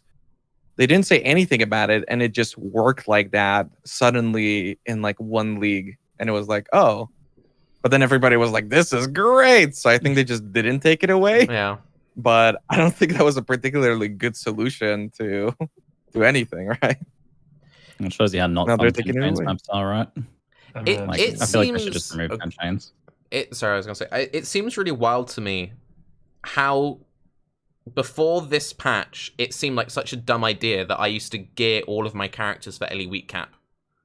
Like that is such a novel concept in like pre 3.15 PoE, but now it's something that everyone's gonna have to start doing again, which I kind of like. Or run your out to flasks and just clear fast enough to always have charges. Or pick up all of the crazy freaking flask nodes around Ranger. I mean, I'm so surprised that those things are so strong. I thought they're going to nerf the bejesus out of it. But I do like the way GGG balances that sort of stuff through the skill tree and like the choice of potentially investing into it. So it's good to see that they're so strong. Okay, the final thing I think we should touch on before we get into the build talk. The veiled crafting changes. I'm sure Octavian and Nugi have... Oh, Nugi, you're making that nice face. Go on. I don't like them at all. I don't think they're good because they're just so from I gather, now we're just gonna be you block your mod so that you're not gonna remove the things you don't want, and it's just gonna be slap your block metacrafts on there, go and do your ailment thing until you hit what you need, and then you continue with your craft. And it's just gonna be like metacrafting it. There's gonna be like sometimes where you'll go in and you'll have that one weapon that has that one stat you don't want, and it's not something you're too afraid of throwing away, but you throw it in there because it could hit. So, but it's never like, I like that we had some way of having some kind of progression towards some pieces of our gear, and we just can't have anything at all. I don't know. I felt so anecdotal here. My weapon that I made this league, there was a 35% chance that I hit the one mod I needed on my sword. And that felt good. That was a gamble I was willing to take. I made multiple weapons that were like okay to put one stat on there. And the reason why this was like, I think this was a better thing to have is that there just needs to be enough on there that's not what you want. Right? If you're, the problem with like boots is because you basically always just get movement speed. It's like, that's stupid. You saying we should remove movement speed from boots, maybe? No, I just think that's what add you're more saying. stuff. Yeah. You know, just add Remove more it from stuff. everywhere I else. understood. You know, I don't know. I don't know. I think it's good that they're addressing the metacraft and then veilcast until you hit. Like there are some dumb stuff you could do with the veil crafting, but there was also some stuff that was like really neat, and they're taking some of the progression away that we at least had, but now I don't know. It's a bit sad. I like it because it went against like what they were trying to accomplish. They nerfed Harvest and then they implemented like the unveiling system. Yeah. It's like, wait, But, so what were you trying to accomplish with this? it's so much more limited. Okay, I feel like the old unveiling system, minus a few specific things like being able to remove it if you hit a prefix and you didn't want it, which they did also address, that sort of thing. Yeah. So a few of the smaller specific changes I'm in agreement with, but the big one where you now are randomly annulling something is what we're talking about, I think, right? Yeah. That's more what we're That's getting what at. we're Okay. So I feel like the comparison to Harvest is maybe a little disingenuous because Harvest touched on like every pool of crafted mods that you could get through influenced bases, through regular bases, all that sort of thing. Whereas the Ashling Crafts was its own specific subpool that would have been really easy for GGG to manipulate by removing or adding specific mods to this very small pool, and also was locked behind, honestly, a rather dangerous boss fight. Like, you know, if you've done Katarina 50 times, yeah, she's maybe not that scary, but if you're your average player who's doing Katarina for the second or third time, it's pretty freaking spooky. So, like, it's relatively hard to acquire, and it's fairly limited in scope. I don't think it was a problem. And I agree that Harvest was too much. Unveils are not accessible elsewhere. I think also a big conversation when it comes to this is like who you're targeting with this change. The fact that you're removing a stat is something that targets the top end, right? The 1%ers, more so than it does for people who are using Harvest to generate like a random item, or Chaos Spam has 6 properties and they remove and add something with a Katarina. So I think it very much so is a system that you now have in place, like Harvest, that would again benefit more the average player than the people who would alteration craft, hit the exalt, either multi-modded or like meta crafted, then exalted, remove the meta craft, exalt, then maybe do Katarina, maybe it removes the thing that they got. Like in the case of the really expensive shit that people really like 6 propertied out, I think that this affects them pretty heavily, and that's a good thing. And yeah, that's why I I'm prefer somewhere it. But to between be fair, I mean, it's the just two in a of null, you. right? I'm somewhere between the two of you on this. So I agree with Raiz from the point of view of they removed Harvest because they didn't want deterministic crafting, and then they introduced a deterministic crafting thing, which I thought was dumb, because they basically said, we don't like that, so we've painted it blue, and here you have it again. But the thing that was good about that system, I know I've stabbed Octavian in the face with that statement, but the thing which was good about that system is they finally had people caring about Katarina, and they've been trying to get people to care about Katarina ever since they introduced fucking Katarina. So they finally got people to care about the system, and then they're like, yeah. So while you can still do cool stuff with this, and it will still be worth doing in some cases, but they've done a very good job of finally making content feel worthwhile and then severely handicapping it. And I do agree with Octavian that there were other ways they could have gone about the system by doing more of kind of what Nugi said. So instead of it being like, oh, well, it's a 1 in 3, maybe it's a 1 in 10. And even if you're in the situation of like, you just have your item with 1 open suffix, it's worth going through Kata to get the guaranteed slam on it, And now Discord is frozen the cams again. But yeah, go on, Octavian. Perfect, I'm blinking. Like, it is deterministic crafting to a degree, yes, but that doesn't have to be like some kind of dirty word. Like, there's other forms of deterministic crafting to a degree as well. You play Caustic Arrow and Toxic Rain, so you know exactly how to get +1 gems. How dare you? Are you implying that I play Caustic Arrow? I am. I have calling never you out, once, sir. Never once in my life used the Caustic of Arrow. Excuse me. But like, it's perfectly possible to deterministically get +1 gems as a prefix on bows. And I'm not trying to say that's OP. That's fine. That's perfectly fine. Because there's a fairly high opportunity cost to that in the form of, exalts that you have to throw in. And there is, some alt spamming that you might have to do depending on what you're trying to do with the bow afterwards. Like, it's not deterministic crafting bad or deterministic crafting good. It's judge it on a case-by-case basis and see whether or not it's fucking complicated, man. It's hard. Game design is hard. No, it's not. It's easy. It's just GGG hates the player base. Clearly, that's the real issue. Okay, let's dive into the build talk. Before we do, there's one thing I actually wanted to open the podcast this, but I forgot. The thing which I have found quite amusing about all the heartbreak and all the suffering over this is, obviously, as a filthy 1%er with a podcast, because GGG caters to my every whim, I do feel like people sometimes forget that the only reason Path of Exile exists is because a bunch of really greasy D2 players met on D2 forums and made a D2 game. And I feel like people forget, like, the origin of this is really greasy Diablo 2 players in a garage. So now that GGG's talking about how greasy they were. Nah, dude, you need to picture. I need to sell the imagery. Imagine like Raiz. Chris's greasiness, Jesus. Yeah, you got to really picture the that smells. Greasy. Raiz. Let's not lie. So my point being is like the idea now that like suddenly they're trying to turn this into a completely different game is like, well, no, they're just kind of going back to their, Anyway, builds. So what do we think actually survived? Wait, what was the point of that? I just wanted to talk about Greece for a bit. I just wanted to say Greece, yeah. Greece, yeah. It's sweaty in the UK. I've got Greece on the mind. Builds. So, what do we think, other than the obvious, which is traps and like essence drain, what do we think survived the patch notes? Slams. Strike builds. Minions to some degree. Mm-hmm. Yeah, some minion setups we doing quite nicely, and traps. Not SRS. Or a bots. Tell you that much. Yeah, minions that you don't have to constantly cast. I'm going to be playing Holy Relic as my starter, most likely. Ooh, that's nice. Sounds good. Has everyone sort of settled on their starters, or at least got like a short list? I was going to play Burning... So I'm going to be doing a Mirror-thon thing where I play non-stop until I get a Mirror of Kalandra, right?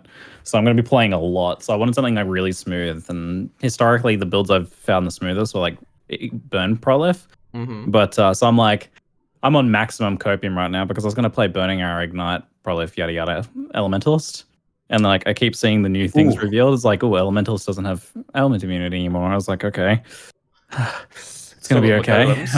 And then I see The other golem nodes are damage. better anyway. Golem damage is lost now. It's gonna be okay still. And then that's like fire dot multi's gone from cluster jewels. Maybe it's still okay.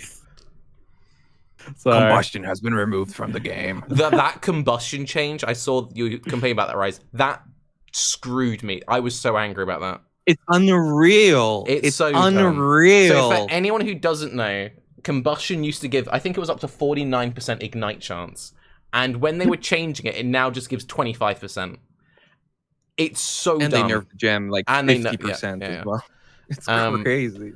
But it's just like, you're trying to make poison more accessible, not trying to make people gated playing certain ascendancies, and it's just like, oh, and we've cut your ignite chance. And you need, if your ignite build doesn't ignite, it feels crap. Yeah. It's not an ignite build. Man, that's crazy. Spectral So shield throw is fucking poggers. I Yeah. expect Spectral shield throw to be the literal best skill in the game, played by everybody. If you can get over the playstyle. I love the playstyle. I know that Octavian hates the hitbox. It doesn't bother me. I don't know. Awful. It's so weird that they don't just fix that. I've been on this crusade for so long now. Please just let me rest. They haven't said anything about helping out the hitbox, have they? No. No. They did in the last patch with Spectral Throw. They forgot the word shield in the patch notes, and I think it just went through.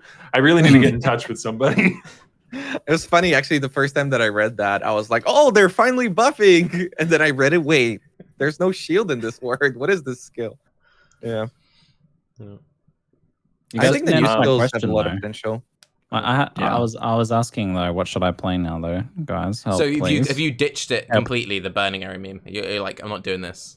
I mean, I'd still be willing to play it if, like, it's still going to be all right in the relative power spectrum of current PoE. And but you playing softcore trade, right? Burning Arrow. Yeah. What do you say? Burning Arrow is literally the only ignite ability in the game that's going to work. Well, no, I think Discharge will still be pretty good. And Discharge. True. I was going to recommend that's Discharge to you, maybe, Ziggy. Because I feel like Burning Arrow is still going to be quite popular, so the items might be quite expensive. Although I guess for like the Discharge, you need like Farrels and all that sort of stuff. Actually, Ziggy, a cool skill for you would probably be Fire Trap. It's kind of like Ignite, and then it's got a burn and stuff, and I think it's gonna work. It's not insane, but like it's a good skill. A couple small points. I do like Fire Trap. Fire Trap is a solid choice. Even if you're going the hit route, I think it's actually pretty solid too, because none of the pen supports got hit really hard. So like elemental skills that hit sort of have a boon in that regard. And then if you're playing in softcore, you could theoretically at the top end try and build into like low life somehow and get the 40% more damage from pain attunement, either through the occultist version or the new petrified blood low life or something. There's like actually options for going that route now to gain another more multi to deal with the lack that you lost. For Fire Trap, do you guys go like Ignite Prolif off the hit though, or do you just stick with the Burning Ground from the trap?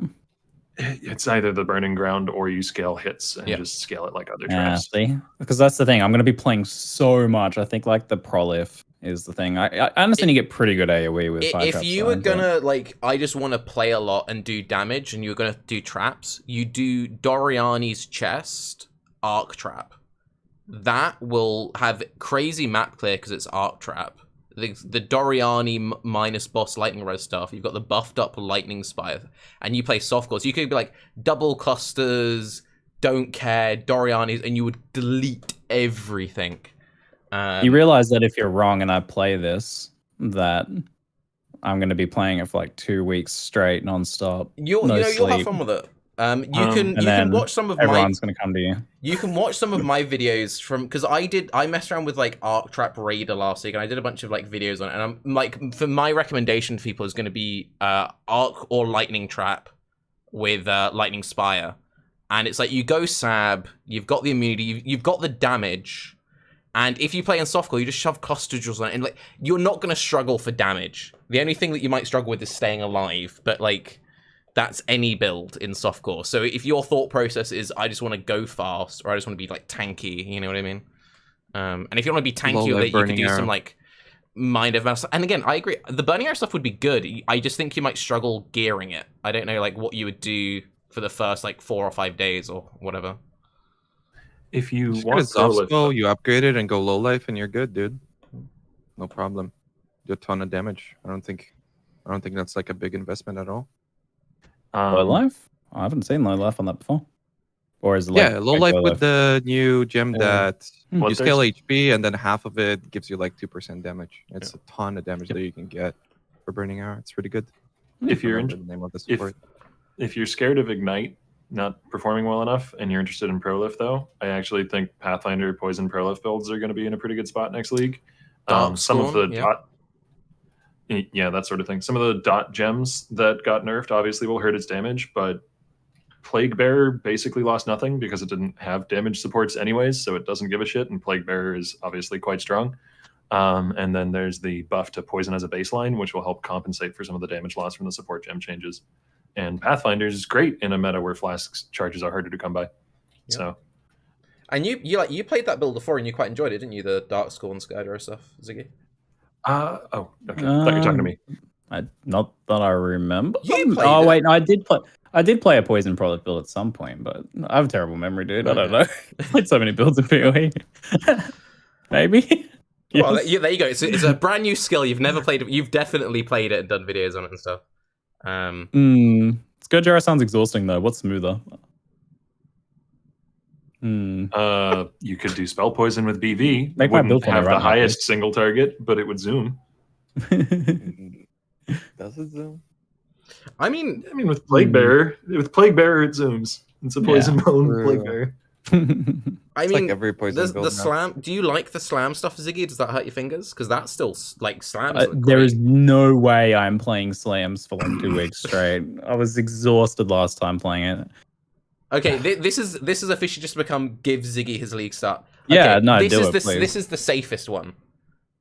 Toxic Rain. Toxic Rain is still excellent. Just get like Toxic Rain, Deadeye, Zoom in. No, Play the new lightning skill. I The new want lightning to. skill. I want to It's play like the new Toxic Rain, lightning but skill, lightning. but like that With a seems like a trap. massive trap. Like, You reckon the bow skill's going to be good? I don't reckon it's going to be any good. I think it's. I think it's I want sick. to play it because it looks cool, but I think it's gonna be shit. So Why? The numbers. He's are not making a that good. face. I don't know either. I don't Let's know. go- It's a weird You take. can have so many. Yeah. it's Scales with, like, it's gonna projectiles. be it's gonna After, be like, a 20 skill that is either excellent or terrible. I feel like there's no middle No, ground. that's not how. No, that's not how PoE works. Stop with That this. This is is like how this Path is of like Exile this is works. literally. This is like another Reddit take. I can't deal with more Okay, Reddit no, takes. let me explain my thought process. Fucking 0 or 10. No, Stop okay. it. I can't deal with it. Mechanically, when you describe it, like, okay, you stack up these things, it's got a cap of 100, like, it sounds like it should be good. Mechanically, on paper, it sounds like it should be good.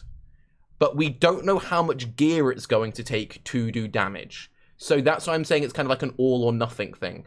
I'm certain that with enough gear investment, you can delete stuff. But, like, if it's one of those situations where it... Because it's going to have a very similar playstyle to Toxic Rain. If you have to invest, like, 20 times as much to get something which is sort of okay as Toxic Rain, well, I would say that kind of failed. Okay, now we're there. I can't. Right, I go on, can't no, deal go with on, this. Nicky. It's fine. No, it's like 20 times as much to get to like a decent Toxic Rain. What even is that? That is just Am silly. I being unreasonable? I don't think I'm being Yes, unreasonable. you are. You are being very unreasonable. I'm a redditor now by Nugi standards. I'm with Tarke on this one. I think I'm being fairly 20 reasonable. times. This is like. I'm probably going to leak start it because I think it looks fun, but like I'm not. Yeah. Like Ellie bows have, you know, for a long time been a risky play. I play SSF. Sure.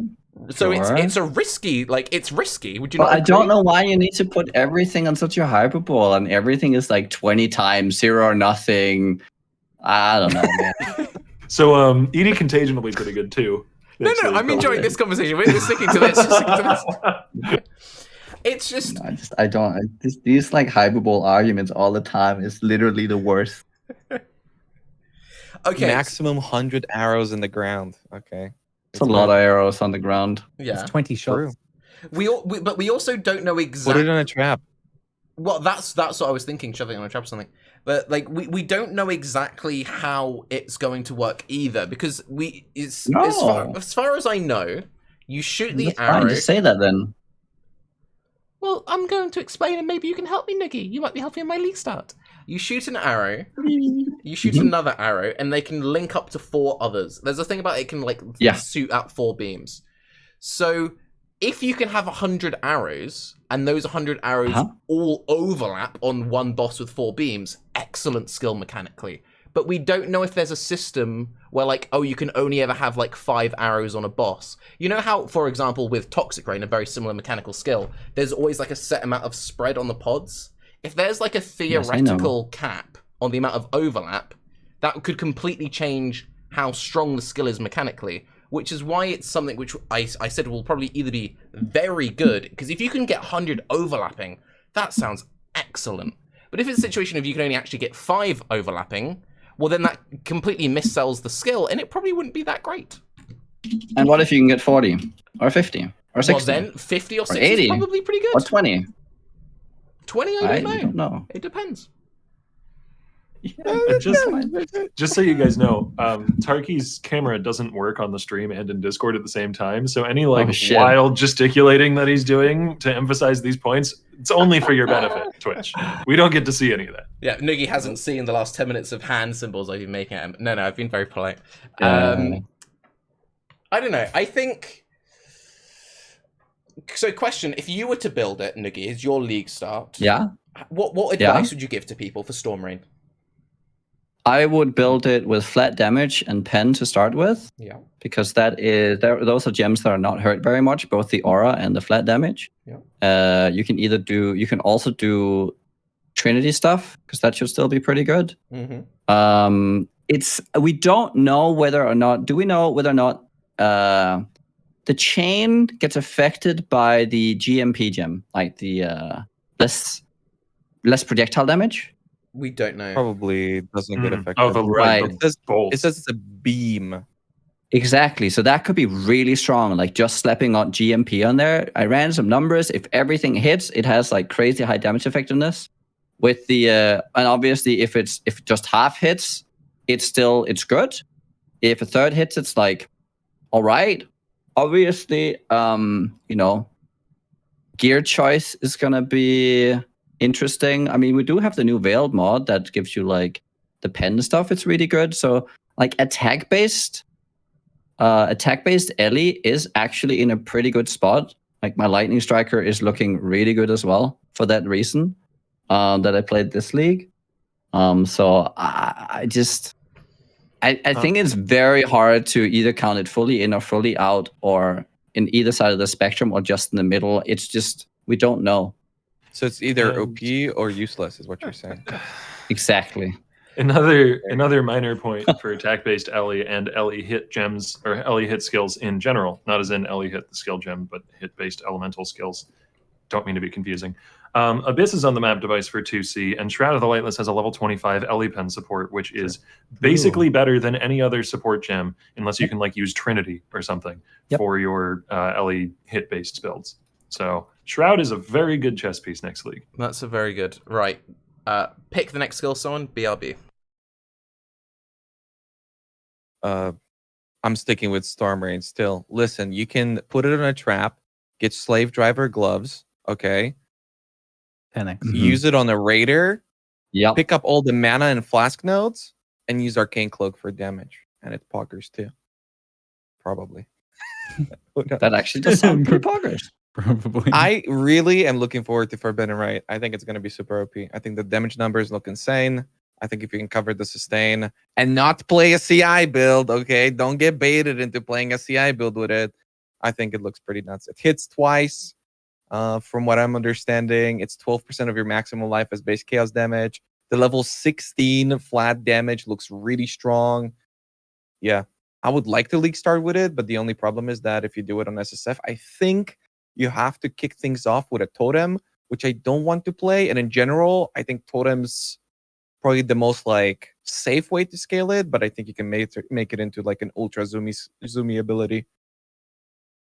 It's looking really nice. So I would recommend like an occultist or You worried at all about maybe a raider even. Go you worried crazy. at all about mana sustain if you're doing a totem version? Yeah. Yeah. I mean, the mana is valid low. answer. It's 8 mana at level 1. Any cast mana like situation is gonna be a pretty big cost. Oof. So if you're gonna use a totem, you have to kind of use a Hierophant despite the nerfs and all that.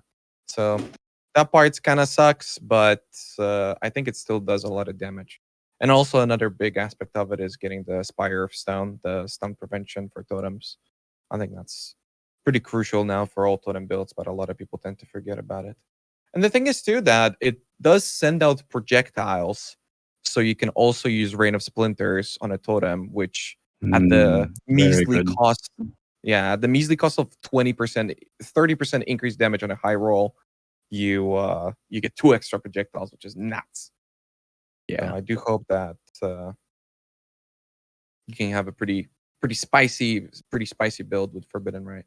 Why can totems be stunned? They're just blocks of wood or books. It's so weird, dude. Hmm. The worst part is that people think that you don't get stunned, like, because you can pretty much with a build like this, you can use cluster jewels for like massive amounts of chaos res on your totem and HP, so you can get your totems to like 10, 12, maybe even in some cases 15,000 life, and people are like, "Oh, you don't get stunned at that point." No, they do, like a lot. You get hit for If you, 500 damage, it gets stunned. It's just a totem. He doesn't move around. He doesn't run away. You ever stood still in an ultimatum? Yeah, it doesn't go that good. You're not going to get it until a Self-Found Rise. I'm just letting you know now. Yeah. But the replica Shaco, have you heard of that version of the build being theory crafted? Oh, you no. can get level 35 spell totem support, which theoretically gives you like a base life total of 14,000 to work with on your totems, and that gets multiplied by increases to totem life. Yeah, it gets that's very massive. silly. But yeah, I made it's like a. Go ahead. I made like a Searing Bond totem build a while ago where I had like level 32 Searing Bond and it had a ton of HP as well. That was pretty cool. I would also recommend, if you want to like zoom, Forbidden Rite with Ivory Tower and mana build again is looking pretty spicy as well, I think. Because it's just got all the damage in the world. You only need to worry about like cast speed and some survivability, and I think you're going to be blasting. I'm surprised that none of you guys have said you want to try the new Eye of Winter skill. I would have thought that the more veteran D2 players would be jumping on that. Dude, I Doesn't saw look the very initial cool. The numbers the look initial low. damage. It was so bad. They buffed the numbers, all right. In the Yeah, they last like doubled pass. the numbers. And it still looks kind of to me. Yeah. I don't know. Why does it look like that? Why does it just make it, I don't know. Last Epoch made literally Frozen Orb, but like you can make it fire. I think it was fire and you can change it to cold. Like, why don't, The it looks visual kinda effect of it is very underwhelming. I think they purposely did that because they were like, if you threw out 100, it would be silly, but like, it looks very pathetic. It's gonna look really cool with an MTX. Really Yeah, looking it's forward gonna to have that. like the celestial version, and it's like, oh, that looks sick. Gotta buy that. But yeah, the default skill is very underwhelming. I think it should still be potentially okay. It's one of those skills that's either OP or completely useless. Yeah. And just briefly on that thing, I would just say, Nuggy, with attack builds, you can make anything work. Yeah. Like, it doesn't matter how mechanically weak a skill is. That's something that you can always, like, eventually outgear. I think that's one of the upsides of attack builds that people often ignore. Whereas with spells, I feel like it's harder to brute force spells, but I feel like you can brute force any attack with just gear. So it is average at some point then. Yeah.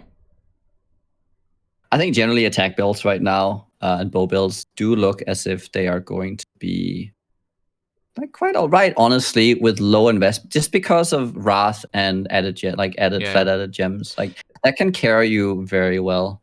Yeah, the fact they didn't touch, I was quite surprised they didn't touch the added like cold, added lightning at all. But I guess their thought process was it would like destroy LE damage builds, because yeah, you can just be like, Storm Rain or Lightning Arrow, whatever, GMP if it works with GMP, added cold, added lightning, wed, and you're like, boom, 5 link, whatever it is, and you're just kind of laughing. Yeah. Shove Trinity on as your 6th, and you know.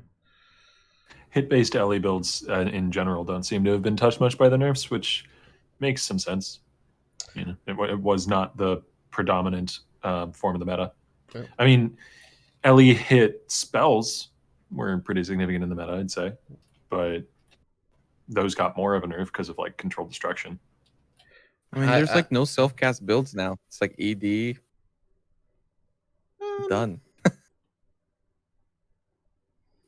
What is there really? It's self-cast is looking pretty rough for spells. It really is. Hang on, Absolution is a spell, even though that's like a minion build, but like as a minion build. Yeah. I like how the first suggestion in chat was explosive concoction. No, there was blazing salvo. Explosive concoction is an attack, by the way. Yeah. Yes, it is. I'm very sad about the fact that they felt the need to nerf Bane. Oh, did they hit Bane again? Bane got a nerf to the more multi it gets per curse, or from a curse being on an enemy, or whatever that conditional was. Bane is suffering from success. It always has. It's a fucking trash ability that everybody says is the best skill in the game, and they GGG just like, oh, okay, if they say it's the best, we're just gonna keep nerfing it and just keep doing it, even though nobody plays it. It's so weird. It's that guy that stands up and it's nerf bait, bullets and knives for everything else. That's why Essence Strain hasn't been nerfed.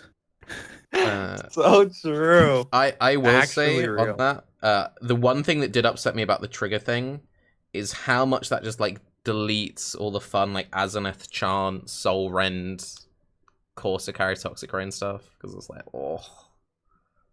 Soul Rend's looking tasty. That got a pretty sizable buff. And Chaos, like, correct me if I'm wrong, like they didn't really hit any of the Chaos dot gems, did they? Like Efficacy lost some damage, but they hit them. The efficacy changes. I feel like the efficacy change was pretty big. Yeah, because just lost the way that it worked, wasn't it, or something? It was 2 separate 24. That's I mean, 20% is big. I know it's a lot, but it's not hypothermia for like Vortex big. So sure, the gem still exists. I mean, Swift Affliction, like Chaz's suggestion, is gigantic for like ED and Soul Rend. Oh, what did they do? What did they do to Swift? I must have missed that one. Instead of 10% reduced duration, it has 20% less duration on the gem. 25. Yeah. 25 even worse. Yeah. And it lost that's 6% rough. damage. Yeah. Yeah, that's pretty brutal. Yeah, that actually really hurts. I mean, what about deadly ailments though? Okay, went from 10% less damage to 80% less. Like, what the fuck are they thinking? No one cracked me up. Holy shit! It did not crack me up. I can tell you that much. I was already crying. What do they think that like Ignite is super popular or something? I don't know. I mean, it was super popular. Yeah, but like Burning Arrow and Fire Burst was popular, but then that's it. Because Burning Arrow could probably leech, and they're like, we can't let that happen in the future ever for any build. The low life build, you were overleeching with it for sure. Yeah, and that was pretty good. Might just be, you know, the culprit. I'm actually a little. Oh, gone. Sorry. I just remembered that they buffed the spell damage on Flame Blast, not the damage over time, not the ailment. They buffed the spell damage, the hit part of it. It made you laugh. I saw that and I thought of you, Raiz. I saw that and I was like, ooh, you'll like that. I was a bit worried about Corsica, honestly, going into this patch, because as Raiz suggested, I have played Corsica a couple of times before in my life, and I was a bit worried that a lot of the... Like, I've always thought of Corsica as kind of a skill that, like, it always does enough damage. Like, it always has enough that you can comfortably boss, and if you really gear it, you can get some quite nice, like, 5 mil plus POBs. But, with a lot of these changes to gems and stuff, I know a lot of people saying, "Oh, essence drain hype." Do you not worry that you're going to hit more of a brick wall early? I know you can outgear it, but I feel like that like initial like, "Ooh, my damage is feeling a little bit rough." I feel like that's going to actually trip up a lot of people when they get into like reds. I think and the stuff. average player really underestimates that. Like Soul Rend, it's exactly the reason why people don't play Soul Rend, because you can't cast once to kill a pack. Yeah. For the average player, you need to cast twice, and like ED's gonna be, ED doesn't work unless you kill the mob. Yeah. So to kill the mob, you need to do damage. So now a lot of players are gonna find themselves in a situation where they're gonna ED contagion, and then the mob's dying. So you're like, okay, I'm gonna blight, the mob's dead, and then it starts going, and it's like, that's why ED wasn't popular when it initially came out, and then became so strong with power creep. So, yeah. Because I don't know if I can suggest ED as a league starter for somebody who's that like was never my played thing. it before. It's like, because I've seen a lot of people like, "Oh, Ziz is gonna have to do another ED guide," and I've been wanting to play Essence Drain for a few leagues now, because I actually haven't played it since Synthesis, and every league I say I'm gonna play it next league, and I just get distracted. But I was like, I'm 100% playing it this league, and then when I saw all these nerf changes, I'm like, I don't want to league start that. I think it will still be good, and I still think with gear, like I think if you're an experienced player, you'll be fine. Great. But Sure. I honestly think the average person who either hasn't got much gear or whatever, is going through to the maps, they're gonna hit some serious walls. But if you want to build that's like, and now Raiz is muted. you're able to start sorry, off with and be strong and like, Yeah. oh, what? No, you're fine now. Sorry. Oh. Okay, yeah. If you want to build to like start off with and progress and like develop over the course of a league, ED is definitely your pick. Like the scaling on that shit is nutty. Yeah. I mean, aren't But you might wanna most start builds gonna practicing now. hit a bit of a wall around like entering the first red maps? Well, yeah, but Isn't it's that kind just of gonna like, be the I'd for say me, yellow you can, maps you can even. feel free to disagree with this, but I feel like with dot builds, a lot of the strength of the dot build is you throw out the dot and then you can run and let the pack die behind you. And a lot of their strength is in that staying active, staying moving. And then once you need to start like dancing in front of the packs because you need like 2 full durations to kill them, suddenly you've lost like a lot of your strength. Whereas with an attack-based build, you just attack them again straight away. Would you disagree with that? Reminded me of Flame Wall Nerf. Oof. No, nobody disagrees. I was surprised with the flame. I don't know. Because you can just stay moving and they're just dotting, and you dot the next pack as well, and you kind of just, not everything dies on your screen all the time, but it doesn't make the playstyle bad. Things It's just take a little skill-less. longer. Like Path of Exile. There's no skill. Okay. That's what it is. I'm telling you. Because you can't play faster, okay? You can't speed it up. To be fair, you can. Can I just interject very quickly? My stream can still hear you, but my headphones decided to break. So I'm just going to very quickly unplug and replug my headphones very, very quickly. This is podcast, not my fault. I fixed it. Go on. You know what the funniest part is? I even like Tarke did me the favor of like doing an audio check with me a couple hours ago so that we wouldn't have technical Yeah. issues, and now it's just like nonstop. Everything's pretty. Yeah, sorry about that. I was being professional and it didn't work. Okay. Hmm. 10K PC. No, it's the other PC where I have my audio. That's why it's messed up. It's a streaming PC. Little specific thing that you might work into some builds. Real Nito responded to me on Twitter with a really interesting point that Vile Toxins still is a 40% more damage multi if you can get poisons on an enemy. Yeah, that's very nice. So if you're playing something like, I don't know, that new lightning bow skill, and your upfront hits has some amount of fizz on it, and you can get poison chance to a decent place, and you're attacking real fast, Vile Toxins might be a legit sport gem. True. Vile Toxins in general, it got nerfed by like 50%, and it's still the literal best support gem in the entire game. It's like 60% more damage. Yeah. It's like, what? I mean, technically it's got a condition, but I mean, the condition is so easily met for... I think it's 40% more at top end now, which is better than most of the support gems that got hit. Oh, I think it's more. I think it's 59. It used to be 9% per poison on the enemy, up to a cap of, I forget how many. Now it's 8% per poison on the top end. And now it's 8. Yeah, but so it's also got a 29%. No? It's got a more multi with poison, but if you're just using it for the secondary multiplier, that's not really relevant. Okay, yeah. I thought I was. So talking weirdly about, like, enough, Vile the damage Toxins, it outperforms a lot of multipliers for non-poison builds if you can enable it, but it got significantly worse for poison builds. Poison this league. builds. The skill gem called Vile Toxins is arguably better outside of poison builds, and the skill gem called Hypothermia is arguably better in a bleed build than a cold dot build.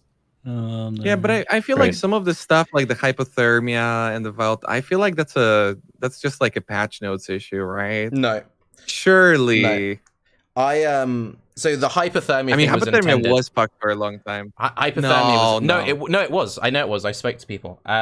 So the thought process. They lied to you. No. Okay, fine. I won't tell the story. It's fine. They lied to me. It's fine.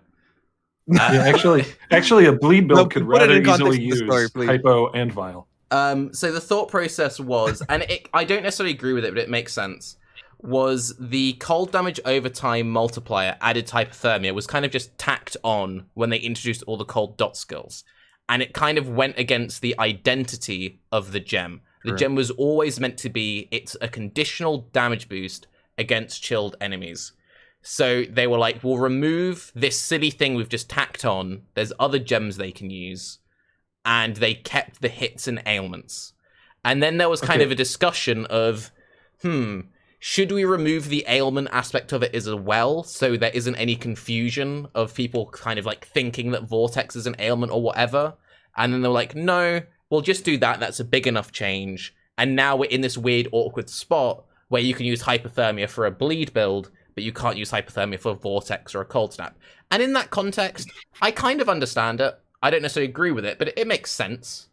That's what hypothermia was for like the first 4 years of its existence. They eventually added the cold dot stuff. So Yeah. I would argue though that at the time when they changed hypothermia to be supportive for Vortex and cold snap and such like that, is also the time where they did that whole cold dot revolution, so to speak, where they added cold dot multi to nodes in the trees and to weapons and eventually to cluster jewels when those were added.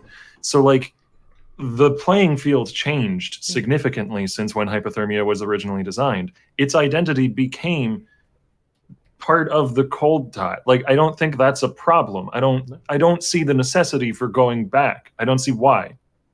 Like, yes, it wasn't initially designed for cold dot, but cold dot wasn't really much of an archetype when it was initially designed. I mean, and in general, they like annihilated cold dot. Bone chill is literally useless. Yeah, the bone chill hurts a lot. I mean, the hypothermia now too. Like, efficacy is gigantic for it. Like, they annihilated cold dot.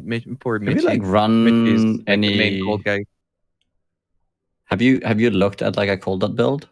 Because I havened. I Like, haven't how run much the did they numbers on it. lose? Hang on, we've got Mitchie like- in chat. If Mitchie or Carl wants to drop the numbers, Mitchie says I'm an ED player now, so I guess that means it lost quite a lot. It's like unironically, like 80%, 100%. Like it is that is cut in half. It's very bad. insane. A lot of people are And saying it's not like it was 80, doing a lot of damage 70%. before. I honestly think that is Go ahead.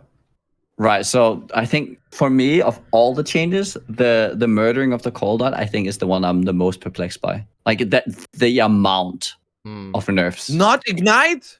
What? No, No. because ignite was like, but the thing, there's so many damage multipliers. But the thing is guess. like cold dot I don't think has ever been like broken. It's always, I think cold dot's been in a really good spot where it's been a very consistent build. It's a very good bosser, a little bit slept on, but I've never been like, oh, this I build, think it was very much slept on. this build is a problem. It's never really been a problem build. It's always been a very strong kind of slept on build. And I feel like that's kind of where builds should be, where like if someone said, oh, I'm playing a Vortex, you'd be like, yes, that's a good build, but not everyone is playing it. I feel like more builds should have kind of been in that bracket of like, yeah, that makes sense. It requires a certain amount of investment to get to the super end game. It's a smooth leveler. Unique playstyle. I like it. Yeah. I think the problem with cold dot that GGG had is the same problem they had with mana. The more you scale it, the more you're scaling damage and defense, and I think they just hate that. Like, that's just the bottom line. Because the better it is, even though Elementalist was doing a better job at scaling cold than Cold Dot did, but whatever. You're slowing down the mobs by such a large margin that essentially results in you building defense through offense. And I think they just have a big problem with that, and that's why they went after it so heavily. Which, by the way, Ignite doesn't do. It only did that because of cold conduction, okay? That's the reason why it was slowing. You deleted cold conduction. No more self-chill. No more shocking, okay? It's awful. Okay. Like annihilated. Question for you guys now.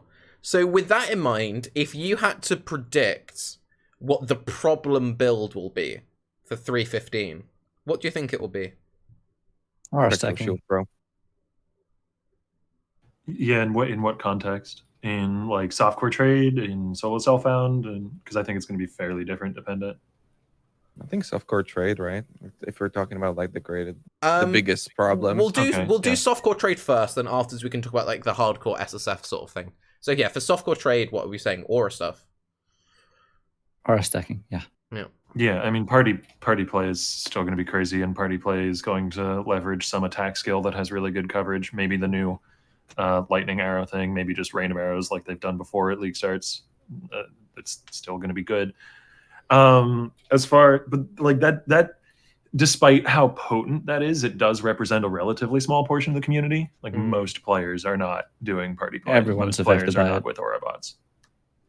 Yeah, but Wait, are we talking aura bots or are we talking aura stacking as in like I thought we were talking self-stacking? aura bots. I might have been wrong. There's a big I difference mean, between the anything two. that stacks auras. Anything that stacks auras. I Just don't all really of it. care whether or not it's bots or if it's aura stacking or if it's March of the Legion.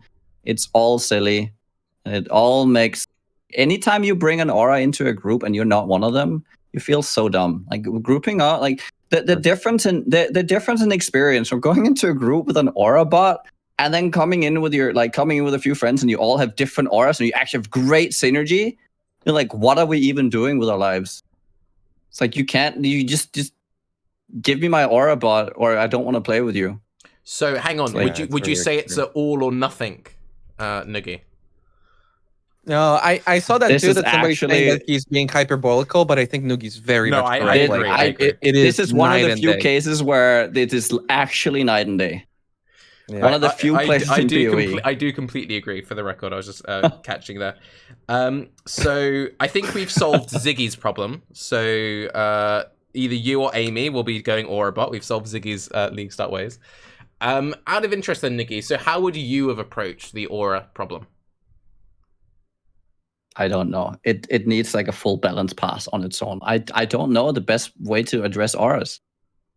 I mean, maybe they need to limit the amount players can have, but that's not really fun in the PoE perspective. I don't know. Like stacking, like limiting auras, effect stacking by a large degree, nerfing cluster duels so they don't stack anymore. Because like that's all like cluster duel stacking also why they're like murdering all medium duels.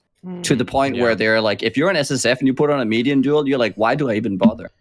That is one thing about the cluster duel change which really irritates me, because I don't think there's anything wrong, and this might just be my SSF privilege showing, but I imagine the average player, if they're going to use clusters, is maybe like one cluster setup.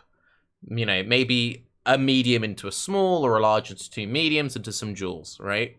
But having to balance around the dickheads running around with 3 different cluster duel setups, just ruining the fun for everything else. I don't know. It's just, it does very I frustrate mean, me. aura bots, and well, especially like self-auring characters have 6. So Yeah. I think cluster jewels kind of exposed a couple issues. First of all, energy shield. You get way too much with way too little investment. And second of all, I think we need the amount of like reduced mana cost that you get on the skill tree, I think needs to be like doubled in terms of like how many passives you need to pick that up. Like you spend way too few, you travel a lot, but you spend way too few passives to pick up super efficient like mana reduction. I mean, sovereignty is like what, 16 or 14 less mana reserved globally for passives compared to like I don't know, getting an amulet or getting a shield or a helmet. Like it is just so much. It's crazy. And that So maybe spread it out Okay. more, or just that add more traveling also has clusters. very good synergy with clusters because it's like, oh, you're traveling to all the different parts of the tree, Yes. so lots of place to put cluster jewels. Yeah. Yes, exactly. Yeah. But because So, the worst quick thing point. that I could see, yeah, is just real quick. The worst thing that Yeah. I could see would be them having the same approach as they did to what initially was with aura stackings, where it's like, oh, I can stack some auras, and therefore minion builds are viable for the average player again. And now GGG went, well, actually, all of these archetypes are going completely into the dumpster because aura stacking for like ball lightning or something is like too strong. So all of these builds are just going bye-bye. So I think it's really an investment issue, because I would hate a situation where like players need to invest now to run any auras. Because I think auras for the average player are in a perfect spot. You get like one aura and like maybe skitter bots or maybe a herald or something like that. I think that's great, you know? That's really good.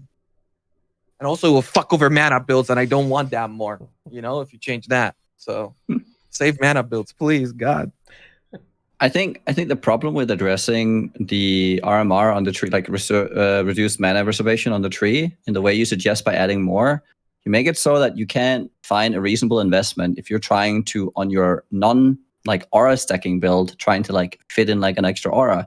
So you're inadvertently, by again addressing aura stacking, screwing over all the other builds that would just, you know, maybe I can rail Herald of Purity or something into my build, or I'll have enough of a mana pool to actually cast my spell. If I'm only like reducing my reservation by like a couple %, it's not gonna feel as if I'm getting anything out of my investment into these nodes. Oh, with the new mana cost, it's gonna feel like it. Having like 100 less reserved mana now, I think it's gonna make a big now difference. is good. But with your suggestion with adding more, and you would have to pick up more to get the same amount, that would kind of destroy that. That would hurt it for sure. But like, what is a different approach? I just don't see it. You know, the best way, in my opinion, less with the greatest multipliers and result not additive. you mean for the aura costs? Mm-hmm. Then they're strong when you have a few of them, and diminishing returns when you stack more. Okay, I want to approach this from a different angle. Major change. I want to approach this from a different angle. Okay, so Ziggy, you play a lot of co-op, and I know that traditionally you're both playing actual builds that play the video game. From the point of view of people who play like ethical co-op, how do you feel? Like, is there anything GGG could do if they were to like nerf aura bot thing? Because that's the other thing, is you wouldn't necessarily want to like kill aura botting, but then people feel like they can never party play in PoE. Because a lot of people feel like party playing in PoE is like pretty rough, because you're just kind of like one person's fast or whatever. So from the point of view of someone who actually plays party play, like what's your take on the whole conversation? This may surprise you, but all of this has zero impact on us. It has aura, how people aura bot in their like mega pimped out parties has zero impact on us as regular players playing regular co-op, and I would bet that's the case for like 99% of people.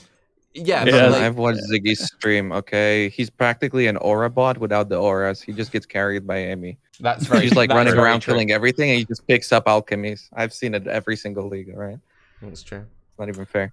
But like to the argument where people say that like the reason why they aura bot or the reason why they cast bot is because they can't party play anyway. Like what would you say the current level of party play in Path of Exile is? Where is it at? In what context? What do you mean? In context of like playing the game, is party play in Path of Exile an enjoyable experience, basically? Yes, with a small party. Yes, right. I think like 1 to 2 to 3 people. Well, like 2 to 3 people, I guess, max. Depending on how spammy their builds are. Path of Exile co-op is pretty fun, and it depends a lot on how good the league mechanic is. Ultimatum was like really good for it. Ultimatum's own issues aside, but party play co-op for it was great. One person party. Shut up, chat. You can have a 1-person party if you want. Co-op by yourself. It can be quite fun in a smaller group for sure. The 6-player parties in that is only if you're like trying to do the mega efficient stuff, I think, because it's not fun otherwise, in my opinion. Why is it not fun? There's too much spam. Yeah, you don't feel like you're individually contributing very much, and it's mostly just running around. You're either just running around chasing after the person, providing some sort of minor support, or you're the one person killing everything and everyone else is kind of just chasing around after you, or it's just, and visual clusterfuck of low resolution pixels. And my follow-up question to that, and this is why I asked the weird question, do you think this slowing down of the game will help that? No, it's still going to be like visually a mess playing in large groups. Like small groups though, like it might have a bit more of an impact where you're like a little bit more strategically engaging stuff together, but only in the same way that it affects solo play, I think. Okay. Maybe we see a bit more of a point where it's like, oh, I feel a little better about playing in a party now, because there is like potentially, unless you're like really synergizing well, there is an efficiency loss sometimes when you play in a party in Path of Exile until you get to that point where it's like, oh, now it's way more efficient. Maybe the game getting harder and a bit slower will mean that small party play will feel a little better in general, possibly.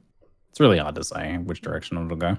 That's fair. All right, so to get off the Aurabots conversation, from like the hardcore SSF point of view, or just like the SSF player, what do you think would be like either the problem builds or like the 40% of the player base is playing this build, you know? From SSF point of view? Yeah. Spectral shield throw. You think it's going to be that good? I think it's going to be the biggest problem. I think it's going to be the biggest problem on softcore, but then, yeah.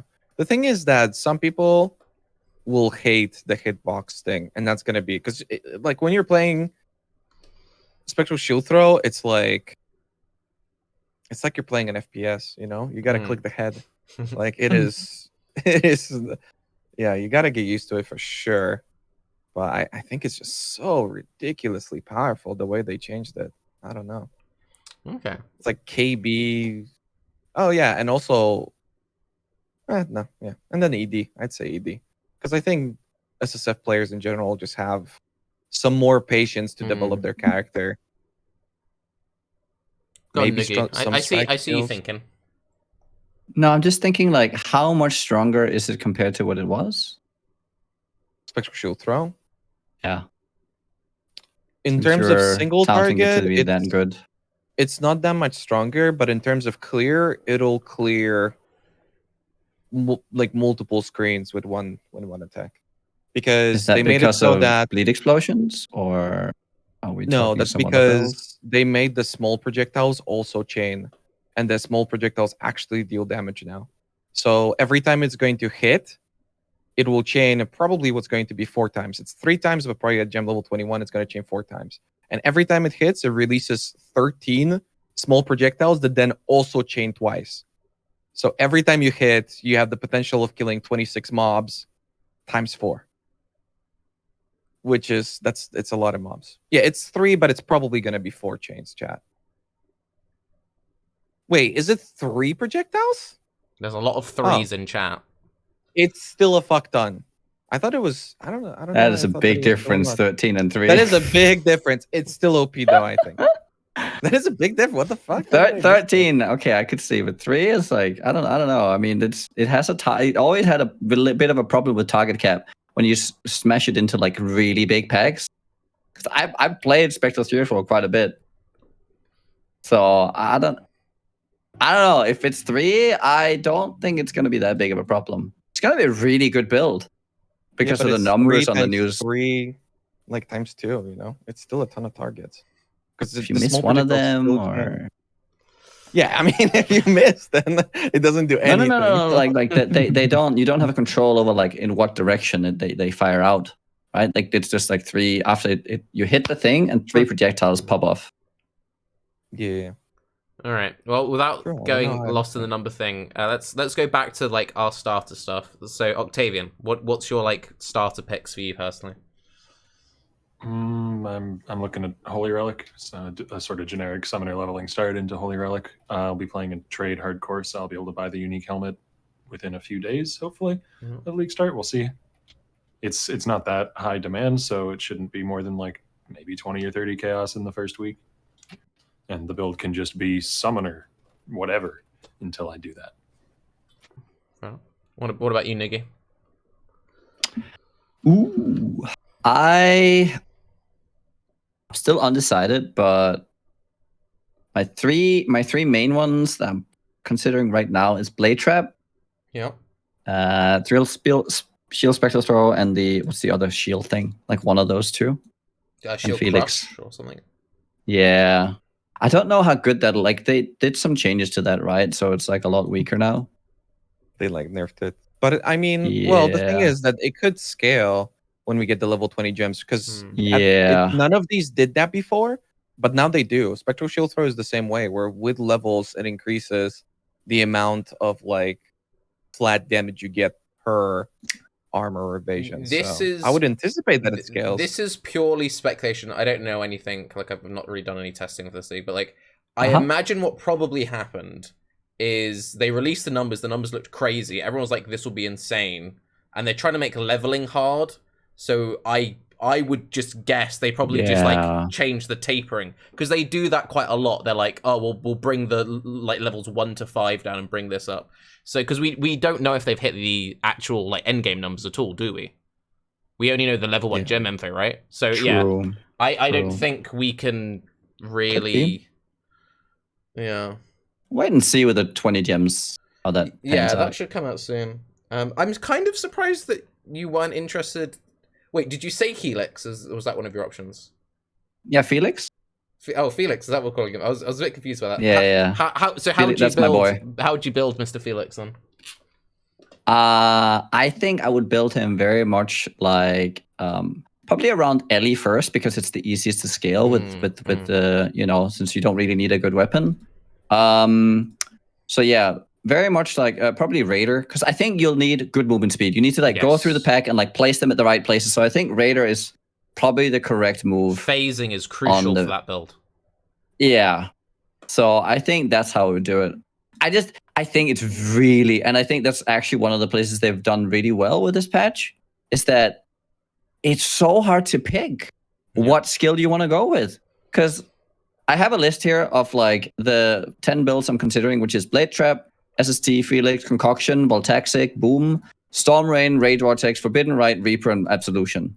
And I think all of them look very interesting. Play them all. Multi-box, all 10 at least up. I might end up playing them all in the end. We'll see. The thing is, because I feel like there's so much stuff that's like that, but there are things that are just better still. Like, I think slams are better than all of that. I think ED's like better than all of that for a player like yourself. But it's not as big of a gap as it was before, where you go, yeah, I'll put myself through this just because it's better. Like, you're actually totally fine with like a weaker option. And I think that's very cool. Karn is laughing at slams. You're still going to play slams in the gauntlet. I don't know, man. Flip it. 100%. Slams got hit pretty hard, man. They got hit pretty hard, yeah. Like, people were calculating the damage, and it still looked pretty okay. Yeah. And then they released the patch notes in which they get buffed. Okay. True. Yeah, didn't they like up Earthquake? Yeah. Yeah, I'm bleed kind build, of. though. What did they do with the bleed, man? It's so insane. Yeah. They annihilated bleed too. I'm kind of tempted by the Spectral Helix, although I will say I'm not that confident in it, because I still me neither. I still think Path of Exile is too fast of a game for Spectral. Like, it looks like it moved very slowly. In like all the press footage, they show like a Scion walk into the middle of a pack, go down to like 10% health, and then like Helix like 3 times, runs to the next pack, and the pack was still alive. And I was like, that doesn't look like a very safe playstyle. And it looked very slow in the way it spins. I don't know if it scales with like fast approach or whatever. But that's what I'm hoping at least. Yeah. It kind of looked like Blade Storm, but you're ready to ramp it up. Yeah, you need to, it's like Blade Storm. You need to like cast 10 times in the middle of the pack. Yeah. Oh, you know what? Explosive Arrow looks good too. Yeah, because I saw Ballistas actually. I've seen some especially on yeah. storms. Yeah. It's gonna cost so much mana, that skill. Oh my god. Yes. Put Lifetap on there. Oh god. Yeah. Somebody in my what life? Somebody in my Discord apparently went and did the math on how high Lifetap's cost can potentially scale. Right. If you go for double Cold Iron Point and like the +2 Amulet Gem and a 21 and all that, if you get it to level 31, it can cost over 18,000 life to activate. Or is that your Corrupting Fever? Yep. Yeah, that's the Corrupting Fever, not Lifetap. That's what I have to say. See, because that was the thing, because like like you used to get the 6-link like Corrupting Fever builds last league, and they were doing like 6,000 life and stuff. So I was like, yeah, I mean, those ones weren't scaling it to like gen level 31 or 2. Probably. Yeah, this is but the also, actual but also top end, those builds didn't have a 300% multiply; they had a 200%. This is true. So that's why I was saying like you're just gonna one shot yourself. I've 100% I've watched a YouTube video of some guy doing 6-link Tornado Shot Corrupting Fever Glad, and he had like 6.5k life, and it cost him like 6k at the start of the map. And he's like, only press it once, and it's fine, but like it's, you know. And it's like, well, you just can't play that build now, because that build is just gone. Well, no, it's fine, because you just get 19,000 life, and then you're fine. You're left with 700 life at the end of it. Just get more life, forehead. Also, since nobody mentioned it, I am really looking forward to Summon Reaper since I played Herald of Agony. I was surprised you didn't mention it. It's like the waifu skill. Yeah, it's because it's impossible to mention. They didn't give us any information. True. There is nothing on it. We don't know how the buff works. Like, the way they release the summon gems is insane. Like, there is nothing about it. Yeah. There's no numbers. There's no cooldowns, no explanation, attack speed, nothing. Absolution is the same way, where they said that the minions from Absolution use Absolution, and sometimes they use a greater Absolution. Yeah. But does that mean that the Absolution that they use has the same amount of damage as the Absolution that you cast, and sometimes more? Like, how much life does it have? What does it do? To be fair, it is. Yeah, figure it out. It does look really. Absolution looks really good. Unless there's some like bizarre thing in terms of numbers for leveling summoners. The level 12 skill that does a ton of damage has an AoE, and on top of it summons little guys that also do more. So I think summoners are gonna have a good time with leveling this one. And but then past that point, I don't know. But though you can do the weird new Warcry skill, so you can be a Dom Blow build that Warcries Absolution with Herald of Purity. Yeah, that was what I said too. I wouldn't recommend it though. Yeah, I don't think it'd be very good, but like I don't know. It might. The only thing that I hate, what I hate about Absolution is that it converts damage from physical to lightning when you've got Triad grips, which isn't particularly great design to have to use Triad grips on like literally every summoner. But forcing that on a gem just puts you in a SRS situation, and SRS is no bueno. Okay, when it comes to hit builds, so. Come on, GGG. You know better. All right. And they're like, yeah, we do know better. Removed Triad grip. Thank you. Fucking hell. I'm going to go through my starter options because I haven't done mine. So I'm in a similar boat to Nugiyen. I've got a couple of options. I'm tempted to Blade Trap, not because I necessarily think that Blade Trap will be good, but because I feel like I kind of have to play the new Trap skill, as the guy's been begging for Trap stuff for a long time. I think the numbers should be solid. The thing which worries me about Blade Trap is the promo they showed, it had tiny AoE. Like, really small AoE. And it depends on how big we can get that area to feel, because I've played a lot of Fire Trap, and Fire Trap's been a very good skill. It's had the numbers, but the thing which always held it back was the AoE felt terrible. So I think that might be an issue. And the other thing which is kind of lame about it is they've suddenly given like all of this really cool support to big cooldown traps with like Seismic Trap and Lightning Strike Trap feeling super powerful. But then with Blade Trap, because it's Blade Trap, you then don't get any of that. So it feels a bit kind of a one-trick pony. It will either do like...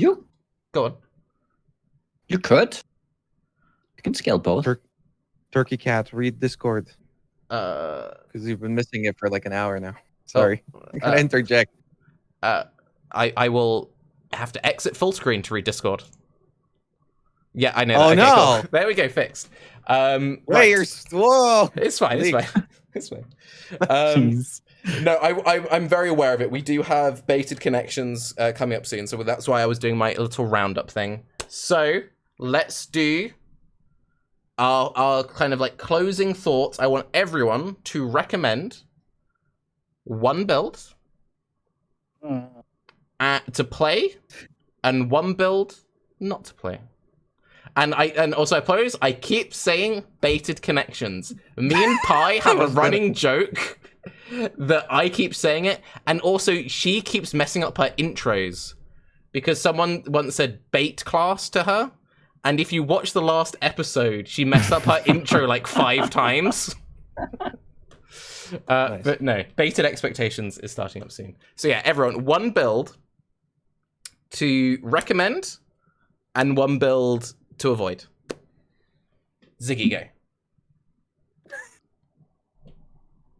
Play whatever you want because it's all gonna be fucking terrible. Yeah, do Let's it. go. No. That doesn't. Nope. That's Gotta 100% recommend the one. answer, though. That's the 100% the answer. I think you won, but like, go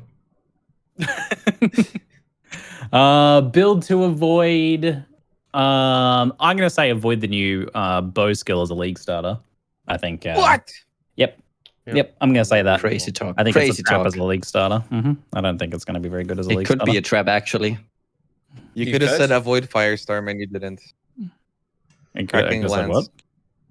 Oh, Firestorm, crackling. cracking lance. Come on.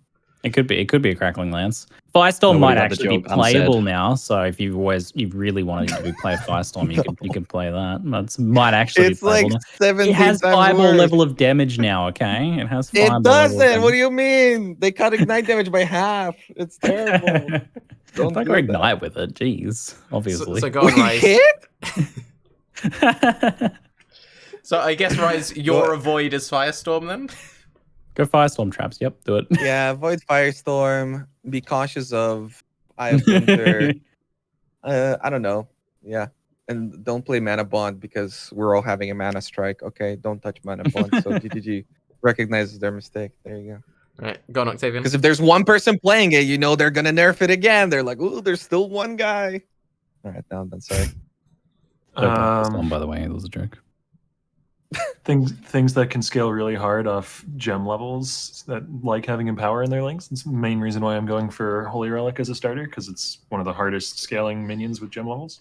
So that, I guess that's a fairly broad recommendation, but that's a recommendation. As far as what to avoid, I don't know, there's so many things that were nerfed. There's I would avoid Fire Dot as a whole. I know Raiz was saying earlier that like Burning Arrow is still going to be fine, but I think that's the ravings of a man who's high on copium.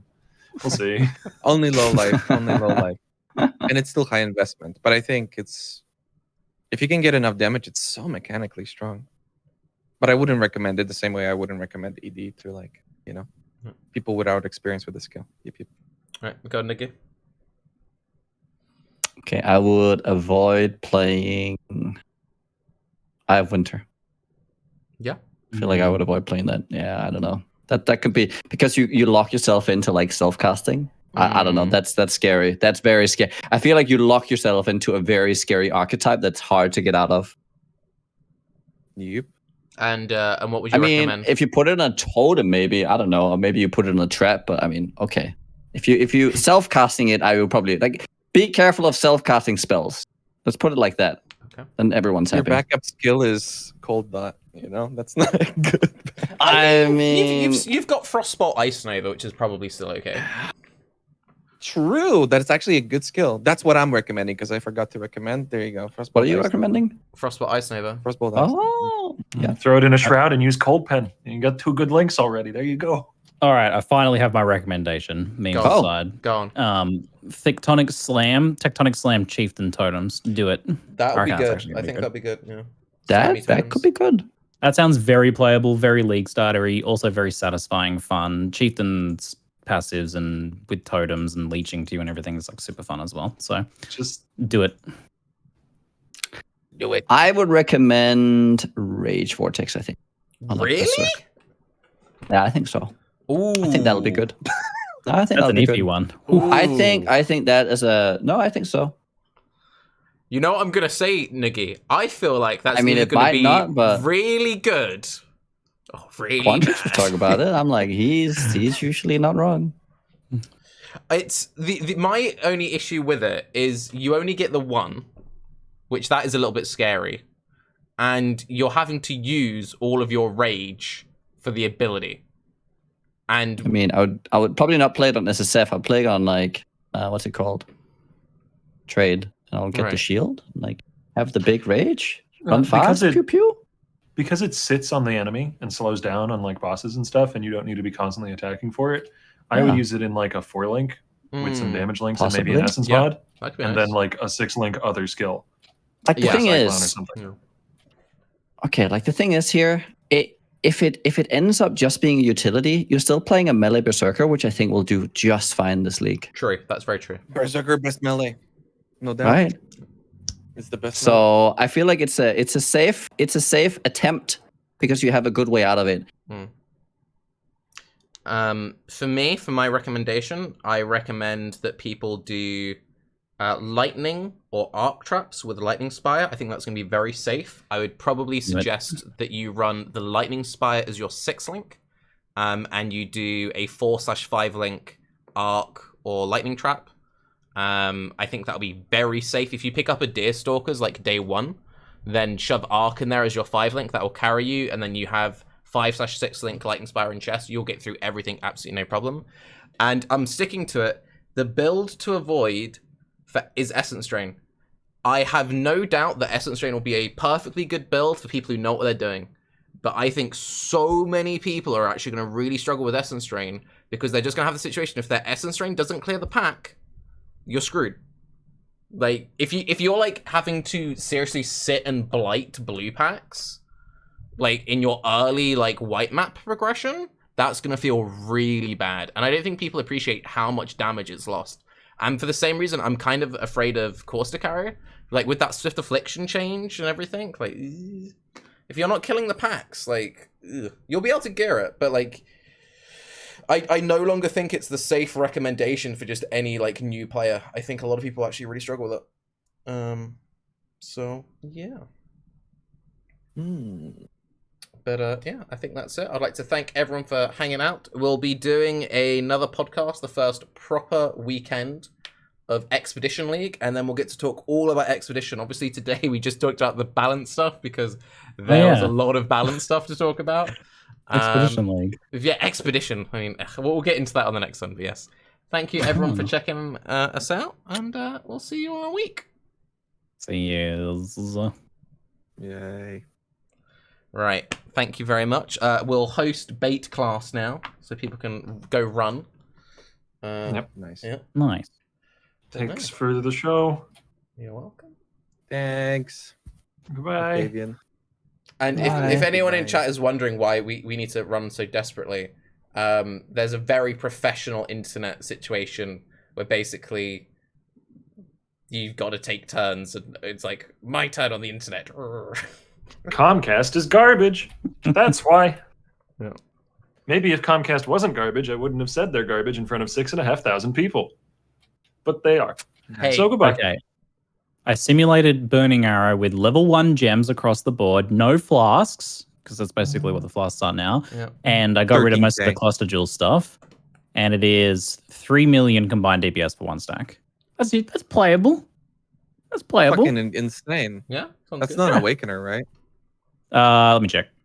No. Shape of Guardian. Yeah. Oh, Iris. Yeah. 3 million. Oh, that's even better than I thought. Yeah. That's the problem. They balanced it, and like it makes sense for Burning Arrow, and no other ignites. And everything else is going to be like 800k, 500k. It's like, how am I going to play my fucking Flame Blast builds now? You know, I won't. It's already so bad. Well, I'm guessing the mana cost will be like 50. Build a crit now, Raiz. They have that new gem. Dude, I hate what they're doing with that, with like crit stuff, because it promotes like exactly why I think PoE balance is such an issue, where you can take a 5k life build, bringing down to 3k life, and quadruple its damage. It's like, dude, I don't know. This is going to be the same thing. The same thing happens with, I gave that example with the Elemental Equilibrium on Wild Strike now, where you can just get Elemental Equilibrium. Where do you think those passives are going to come from? Life nodes. It's like, fuck yeah, your build's going to be way stronger, and it's totally worth it, but then goodbye life nodes. Yeesh. I like how Tarke's like trying to optimize the overlay, and I'm just gonna leave. See you I guys know you're all later. gonna leave in like 2 seconds, but I was like, sod it. Post podcast and ramble. Ah, God. Yeah. Have you? He's gonna come back to say like poo or something. Oh, it doesn't even miss. Has Amy given any thought into what sort of build she wants to play, Ziggy? Although Yeah, Raiz has frozen managed to now hands. freeze the things. Struggling to. Yes! She's had like a ton of ideas, but she's struggling to find one that she wants to play. She's done Aurabot before, and I don't know if she wants to be an Aurabot again. Yeah. It's nice to have a build that you can also play solo. Yeah. I think. So I I'm trolled not myself. sure yet. My camera messed up colors. Oops. Out of interest, Niggy, since you said you were considering Blade Trap, how are you planning on building it? I don't know.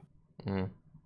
Volcanus looks good. Yes. And I mean, if you can ever get what's that sword called? That could be pretty interesting. The Legion sword. You know what sword would be good for it? Rebuke of the Val, the incursion one. That's the Legion sword. Oh, is that Legion? Oh, No, isn't that wait, incursion? Rebuke of the Wait, Val is is the Legion one. I don't think I think that's. they Or changed am it. I? Wait, which one is the Legion one, and which one is the? Isn't Rebuke the Legion one, and the other one's called something else? Fate of the Val is incursion. Yeah, there you go. right, Rebuke is the Legion one. Yeah, that one would be I pretty good. don't know about the. I feel like the incursion stuff is pretty weak sauce. I think they're always been like too low damage. Yeah. Can't use sword. Yeah, you can use swords, daggers, and claws. Claws seems like a waste because you don't get the implicit. So that kind of is the Exactly. best part of claws. So it's daggers or swords. Yeah. Exactly. Yeah. Paradoxica, I like how- maybe. If you can get one, yeah. I like how Chet thinks that they're gonna get a Paradoxica when everybody's playing strike skills. It's like, dude, I don't know. It's like you can get a Paradoxica, but it's gonna get, minion damage and I've seen a few people. There's one guy 13 in poison chat. chance. He's talking about like coated shrapnel. You can play poison. Yeah. What? That could be sick. Yeah. That could actually be sick. Yeah. Be The only problem with that in SSF is you then need a bunch of coated shrapnels. But yeah, if you can go for it, it'd be pretty neat. sure. Yeah. I think there's options. I think you're right with the AoE being maybe the thing that's going to be hard to find on the skill. Like you really want to have as much trap speed and as many traps out there, like to just like throw it everywhere. Yeah. Saboteur might be mandatory just because of the 50% increase to AoE. Oh, you feel like you're gonna have to take? Yeah, you might have to take that node. That hurts though, because it means you're missing out Why? on crit chance and crit multi node. Although I guess if you're We'll be fine. if you're going I fizz, just then crit you're- damage gem is so good now. Yeah. That's a really good gem. And What do you guys also, think of building the. Third chance oh god, and- no, go on, Ziggy. I was going to ask, what do you guys feel about building the Flask Tosk ability?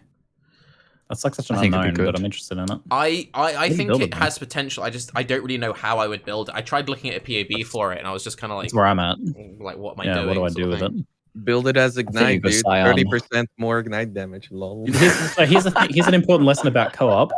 If you and your partner ignite, only the strongest ignite takes effect. So who's going to have the stronger Penance ignite? Yeah. You're Amy. Penance Man, 2000% ignite damage. Flame Blast, Oh, no, no, no. 900%. Concoction, 30. Bro, I don't even know why they have it on there. It's so weird. I'm just like, why is this on there? Why do you put that in my fire trap? Do anything else. No. So I think building a hit damage is pretty clear. Yeah. But Yeah. I have no idea there. Maybe just go Pathfinder hit damage, I guess. Okay, Nugi, maybe for this skill, you'll let me say I think it'll either be really good or bad. Because it doesn't use a weapon, you're so dependent on its level 20 gem scaling. It's probably a build that will get up to content very easily in that sense, because you're just carried by the base damage of the gem. But scaling it could be quite awkward. You might end up going like the Ellie hit route of like shoving it in like a Frostferno or something and like trying to stack all the fire and cold gems. I don't like this. Like it's either like terrible or good kind of. There are a lot of skills in PoE which are just very kind of like average. For example, Corsica, one of my favorite skills, is a very average, very safe, and that's what I like about it. Is it's just very consistent. It never has like any crazy like power spikes. But there are quite a few skills in. I think Winter Orb is a very good example of a skill where that has like once you reach the threshold where Winter Orb, it's like and now you're fucking playing the video game. Tornado Shot is like that as well. There's a lot of skills in PoE. It's like once you get past that damage threshold, then you just play whatever has the best mechanics, and then it's like just pog it out. So that's, Winter Orb is probably one of the better ones to mention. Yeah. So, on that note, but I don't think there's that many skills that play that way. So because it has like a target cap, and there's like all this like target acquisition where it absolutely needs to kill the first enemy it hits so it can go on to the next one. So, but I would say that's kind of similar to this whole Storm Rain thing because we don't know exactly how the damage pattern is going to work. If it's a situation because you can just keep throwing them down and they're just going to keep zapping like that's the thing though. It's like damage. If you can attack once into a pack and they're all zapping away happily and the pack's moving, then this skill will be amazing. Because when you're at the boss and you need to, you can stand and you can just unload. Feels great. But if you're kind of having to... and you can like pre-stank. Exactly. So in that sense, it should be excellent. But if you're having to like load up on every pack, then suddenly that But it has a... Okay. So the skill has an impact damage as well, right? Like the initial hit can actually kill a pack. So you just... And it dies. The gems Anything lingering? Posted, by the way, if you want to look at those real quick. The gems are up. That's important. Doesn't it? I mean, the gem fires an arrow into the air to land at the target location, dealing area damage. It literally deals its area damage on the first thing it hits. Okay. So once you get enough damage, it just poop, poop, and then you just have the lingering stuff. So it gets like a total of like 5 hits potentially. I mean, I'm very much considering this as my league start. And I think it'll be really good with the Deadeye Mirage Archer stuff as well. Because then you have the 2 Mirage Archers just queuing it out for you, which is really nice. I think the only thing you need to be careful about with that is that you might hit the cap of pawns. Yeah.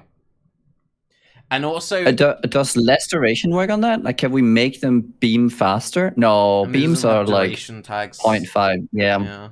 It's just 2 seconds. Yeah. So you could hit the target cap with that. That's the only problem I have with Deadeye.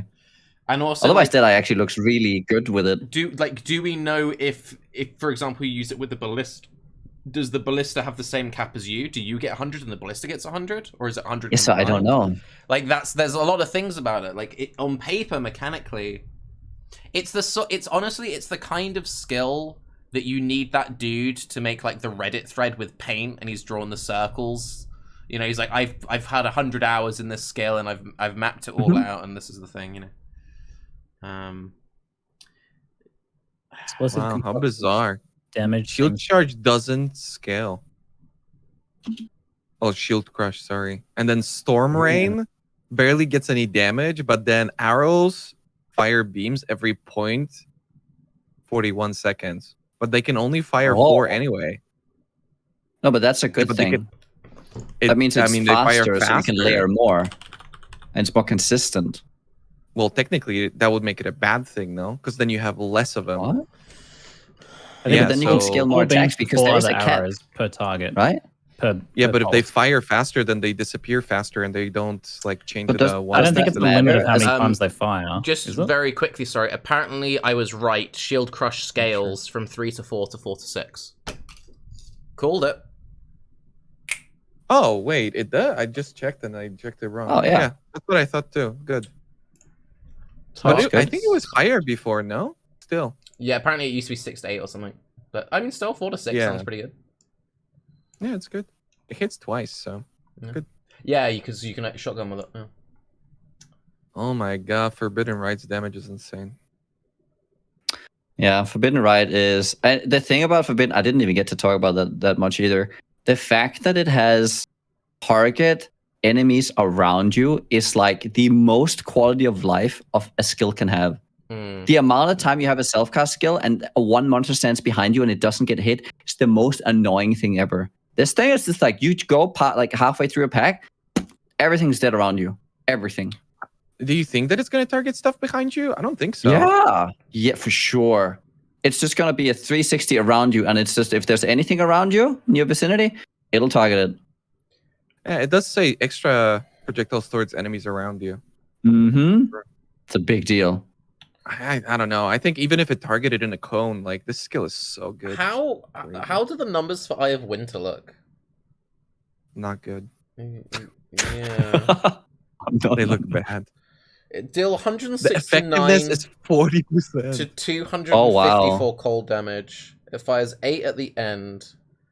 Modifiers numbers only apply to final stage. Projectiles continuously gain damage up to 200% more damage by the time they dissipate. Apparently, it's 40% effectiveness with 0.8 cast speed. Like, what the hell? A guy in So chat said bad. apparently it's slightly better than Freezing Pulse if everything hits. Which everything. which doesn't sound What does he very... mean with when If everything you perfectly fits? shotgun with the skill, it's almost as good as a freezing pulse. Poggers. Okay, no this is way my that you- conspiracy, by the way. Right, You want to hear it? Yeah. They're making Eye of Winter purposely bad so that when people play it, they're gonna have that in the back of their mind when D2 releases. Oh, yeah. Is that a good or a bad thing? I understand. Is that cutting off your nose to spite your face or something? Same thing with Helix. just make people like, oh, I'm so nostalgic to Yep. play Hammerden, and then it's shit like, oh, I don't want to play Hammerden. Hammerden's trash. Yeah. I think the absolution mobs do literally use the same skill as you're using because the end game damage looks awful. It's Oh, really? 408 to 612. It's horrific. But if 3 extra minions use it, then it's good. Especially if they Right. use it quickly every now What and do then. we... Sorry to keep jumping around. What do we think about Explosive Doesn't look Concoction? good their way. Damage looks pretty thick. It looks like it has a lot of damage, yeah. Okay, Is so it has base... So I believe without Wow. flasks, it's 800 to 1200, correct? That's with no flasks. Yeah, fire. Uh-huh. Right. And it's Half got... a firebolt. Yeah, it's got 5% crit. And then if you have a Sapphire Flask, you gain a shit ton cold damage. If you have a Topaz, you gain a shit ton lightning damage. And you would never use a Ruby Flask because you do not give a fuck about 49% more damage with Ignite. So Here's the problem. I'm looking at the passive What's- tree, and I'm like, oh yeah, let's go look at Primeval Force. And I'm like, oh sweet, elemental damage with attack skills. Then I get to the end, and it's damage with weapons penetrates elemental resistance. I thought they Oh, said they were going to change that though. No. They're But- changing all that, right? Yeah. Oh, It's I all didn't with the know. text now. It's all with the text now. Ooh, okay, Yeah, they yeah. changed. All right, that's good. 'Cause I was Also, going to say, the, man, picking passive for this is going to be the worst. there's a otherwise. shield cluster next to it that people always sleep on that Yep. shield cluster, which gives Ellie Pen Oh, while I holding take it a all the shield. time. It's such a strong cluster and no one takes it. So fucking good. What? You take it, Nugi, because you like look at the skill tree, but like so there are so many people who just completely ignore that cluster. So strong. So yeah, so Very, very good. you play Explosive Concoction, you use a Topaz and a Sapphire Flask, and then you get a lot of damage. And it's got good natural Like the- Trinity synergy. Yeah. Really hard to scale crit on this thing, though. Yeah, I think you can't. That's the thing which irritates me is like, and then if you have to Ellie overload, your tree is suddenly looking a bit awkward. Oh my yeah, god, you need that's been like accuracy. my concern. Yeah, This it's an reminds me of attack. This reminds me of Grim Dawn, where you like throw grenades and it's like a massive explosion happens, and then it goes miss on the monster. Because even spells need accuracy in that game. What? Wait, what's the base attack time? It doesn't. I guess it's just default attack because it doesn't have a thing on it. Yeah. What is default attack? 1.2 or something. Like, I don't know. Wait, the It's attack time of pretty Spectral important. Shield Throw. The attack time of Spectral Shield Throw is 0.6. Wasn't it 0.8 before? They made it even faster? Am I crazy? What? Is it level? Wait, it's 0.78 of shield crush. Wait, are they like?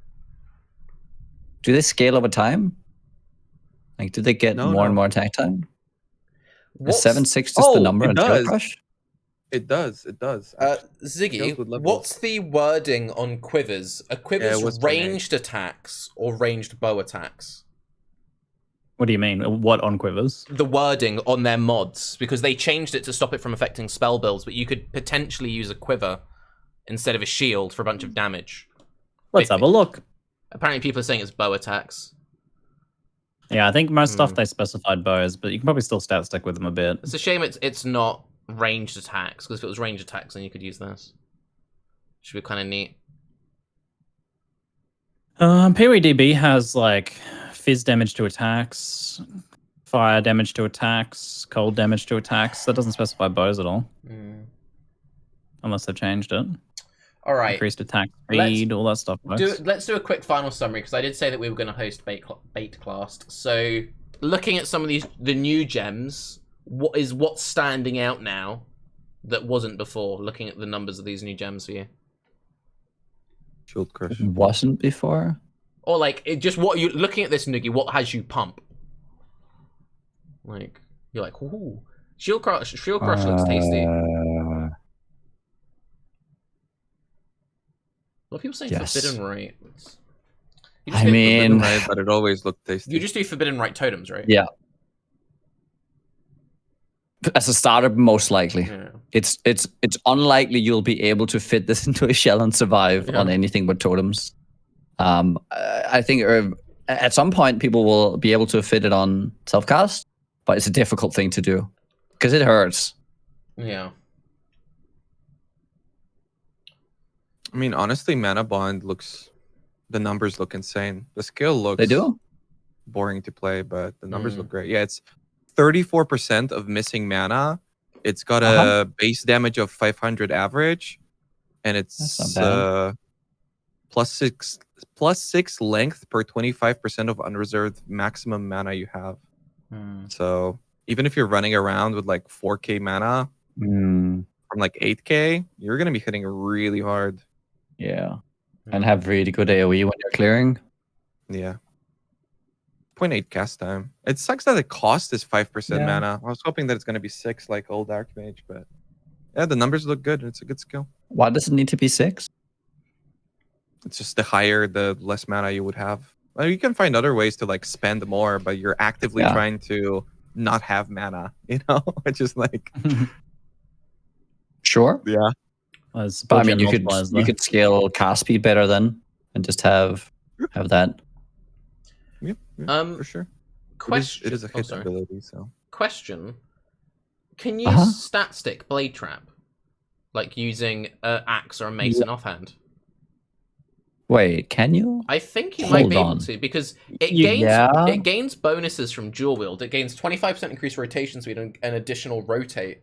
So you kind of want to dual wield. You can't usually use skills now if you have an inapplicable weapon equipped for them. So it's probably the same thing with Blade Trap. Right. That sounds right. Okay. I think so. That's a shame. That's when they've stopped all the fun southboring and weird stat sticking stuff. Peppy hands. Explosive Concoction looks pretty good. I don't think you'll ever clear well with it, though. Like, I think it'll be fine, but I don't think you're ever going to have, like, crazy clear speed. I don't know how you'd play it. Like, what? You're just doing, like, Elementalist, all the Herald stuff, and just staying on the top of the tree? Trinity? No, you could just do or you could just play it like a Pathfinder projectile thrower. Like, but, like, what, you going RT? You going Ellie Overload? Like, that's, like, I don't, like, what are we doing? Like, Ellie Overload, RT? Like, you going crit's going to be a pain. Hold on. Have you guys looked at Spectral Helix? What is going on? Attack speed base is high. I don't think you can hit monsters more than one time, from what I can see here, because it has attack damage of 250. That's a lot. That's a lot of damage. With 110 base? What the hell? No. Throw a spectral copy of your melee. It spins around you while flying in a spiral, damaging enemies in its path and bouncing if it collides with walls. Bounce up to 3 times. Modifies the number of projectiles set applies to the number of bounces. I mean, they would say if it's a limit to the amount of hits. Maybe it's just a bonkers single target skill because clearing with it's too slow. Oh, it's just weird if you treat it like a dot skill. That is just odd. I don't think it can hit more than once. No, I don't think so either. Huh. That's so silly though when that's the thing. I mean, it's just because, you know, it's rotating around and passing through. It's because we're used to Spectral Throw. So Spectral Helix, you would assume, has some of the same properties. I mean, and like, does the bounce like reset it and stuff? And like, if it's a big enough hitbox.